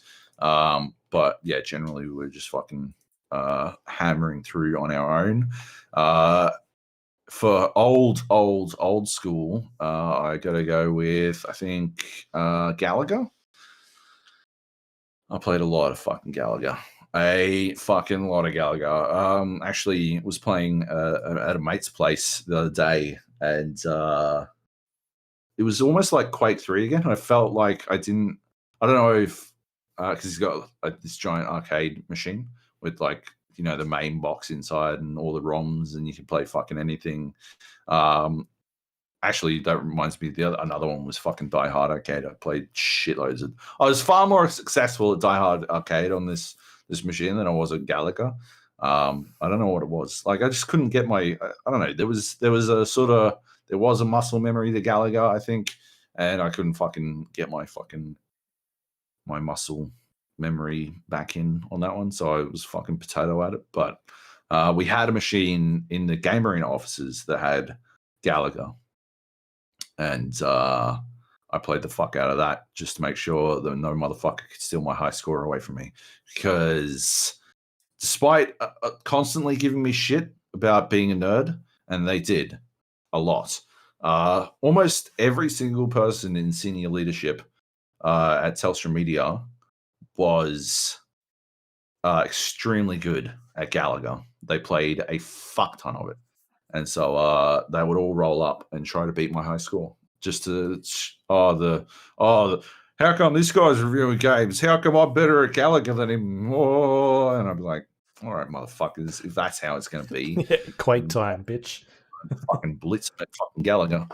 Anyway, So Gallagher. Luke, classic arcade game? I didn't play a lot of arcade games. Oh, I think maybe that's just because I grew up with PCs in the house and yeah. consoles. Um, so it's not like going down to the arcades and playing arcade games all the time.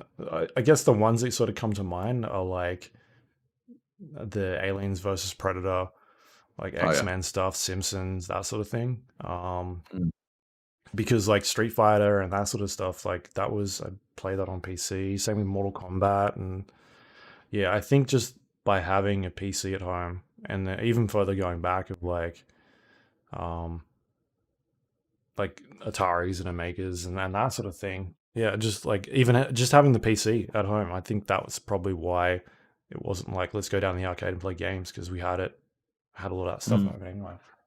Um, Yeah. but it was kind of like when you go down and play bowling or something like that, then you jump on the arcades for a little while. But it Oh, wasn't. yeah.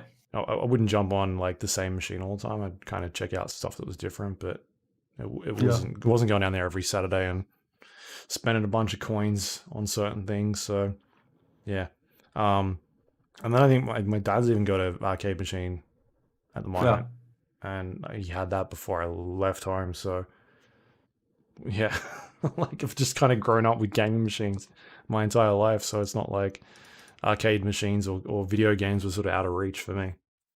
Yeah. All right, Flexi boy. Yep. Cool. Is Bad that answer, everything? but good question. No, for the past Xbox and PlayStation gen, somehow I've always ended up getting both. Life as always catches up, family, job, blah, blah. And this gen, I'm choosing one side and sticking to it. If you had to decide on one only yourselves, which console are you choosing? Team Xbox or Team PlayStation? Luke, I think we briefly touched on this a couple of weeks ago because you were trying to Yeah. work out which one you were getting. And I'm like, well, I'm going to fucking write them both off on tax, so I don't give a fuck. But yeah, if you Yeah. had to choose one, what would you If go? I had to choose one, it'd be PlayStation for sure. I think they've just proven themselves over the last two console generations that they really are paying attention to first party games. And I think it's been a while for Xbox. Like maybe the 360. I'd say yeah, the 360 had a bunch of good stuff, but these last two. Wait, Xbox One. One and a half. Yeah, I'm getting confused now because they had the mid cycle thing. Yeah. I just feel like this generation for Xbox has been extremely poor. Like they've done good stuff around services and like your game passes and I just don't think the games they put out, the first party stuff, other than Sea of Thieves to me is kind of the one that I can think of where I'm like that was awesome. Just Yeah. haven't hit as hard Yeah. as what PlayStation have. Do you know what it is for me? Is that I don't think so. I would go Team PlayStation as well. I mean, let's ignore the fact that I've got very expensive PlayStation shoes, which I bought with my own money. There was no fucking Your own I think PlayStation money. my own no. Anyway, I'm obviously a bit of there's a bit of PlayStation fanboy in me, but no, I would go PlayStation because, as you said, like there's nothing on the Xbox One over its life cycle that I feel like I missed playing or couldn't have played if I didn't have a PlayStation or a PC. If I had a PlayStation or a PC, I could have functionally played everything worth playing on the Xbox. Regardless, I wouldn't have missed out on anything. But if I only had an Xbox and a PC, I would have missed out on some of the best games of the generation. Like, Yeah, flat out the best games of the generation. I it's this wouldn't have played generation, God of man. War. God of War, Yeah, Spider Man, Bloodborne, Horizon, yeah. Uncharted, Mhm. Last of No, no. Us. Yeah. Like there's a bunch that I can think of off the top of my head, and then there's stuff that's not like as Dreams is another one I can think of. Yeah. But they've got like a huge range of stuff that is like Days Gone was fine. It wasn't anything spectacular, but Detroit Become Human, I still enjoyed most of that game. Even Fuck though that game. the ending was terrible. Um, Yeah, I like they've got stuff there. Yeah.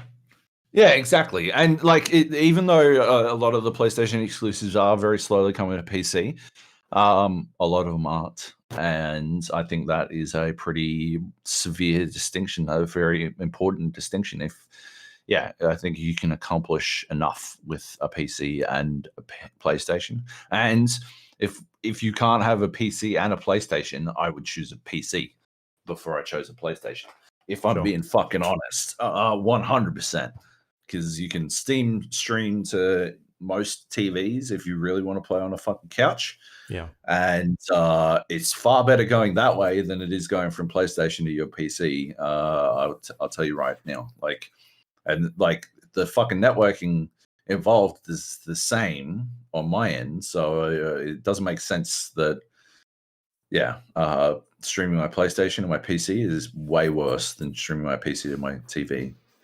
Yeah, that doesn't make sense. Anyway, I think we're going to see Sony change next generation with this PC stuff. Yeah.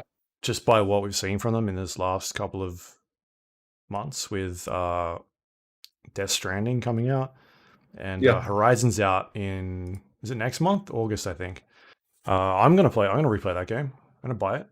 Like, I'm keen to play it on PC again. And I think they'll see the sales from those games and be like, oh shit, look how much money we could make doing this stuff. Like, we can double dip. We'll do the Red Dead thing. Fuck it. And then once they see that, I think they're going to start doing that a lot more with their first party titles, next generation at least. Even if it's just like a year after the release or a year and a half or something like that. Yeah, I think that's going to be a focus for them moving forward. But yeah, if I had to pick between one or the other, it'd be PlayStation for sure. Hands down. Yeah, absolutely. Yep, cool. Great. Oh, hang on. There's a little bit more to it. Sorry, my fucking question page. Big love, guys, and thanks for the oral pleasure week in and week out. What a fucking sentence. Thanks for writing, Krusty Raven. I'm glad it wasn't a link this time. It was very confusing trying to read that out. That is the questions. Thanks, Fringe Boss Man and Krusty Raven. Good stuff. Cool. Yeah. That is the show. You can find us on iTunes, Android, Windows Store, Spotify, YouTube, all the places you get your podcast from will be on there. You can find us on the Gap, the GA podcast, or the Gap podcast. One of those three will bring us up for sure. You can also email us if you'd like to, the gapodcast@gmail.com, or you can go to our Discord page, thegapodcast.com/Discord. You can leave us questions on there. You can jump in and just talk general crap. I think I can see someone talking about Nate's new preview that's gone up. I haven't read it yet, but Star I'm very Wars? excited. That went up last night, I think. I'm very excited to read it. His interview with him was fucking phenomenal. Did you read that? No, I haven't seen any of this stuff yet. There was fucking juice in that interview. I don't know if they linked to it. As I said, I haven't read the preview. But read the deep dive interview. They go fucking in. Like, some of the shit they're talking about is full blown like deep dive balancing shit. It's really good. It's definitely worth reading. Yeah. Yeah. That's cool. So yeah, you can find us on Discord. You can also find us on social media, facebook.com/GA podcast, twitter.com/GA podcast.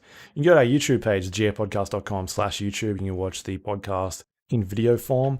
Occasionally we chuck up videos of the things we're talking about in the background. Last week there was a bunch of stuff that went up.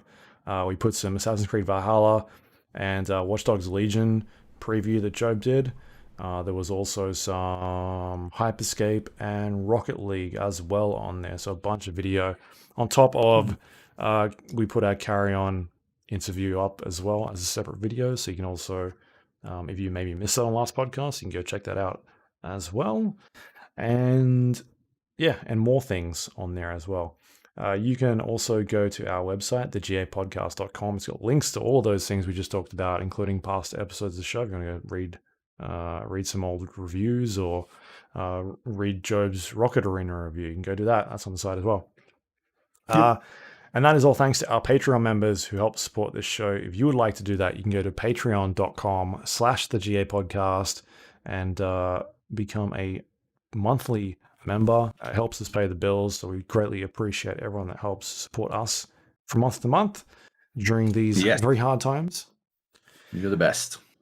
And that is it. Anything you'd like to talk about before we go, Joab? No. No, nothing else. You can find me twitter.com/Luke Lawrie. I think keep an eye out on the website. I'll try and get a chance to put that review up.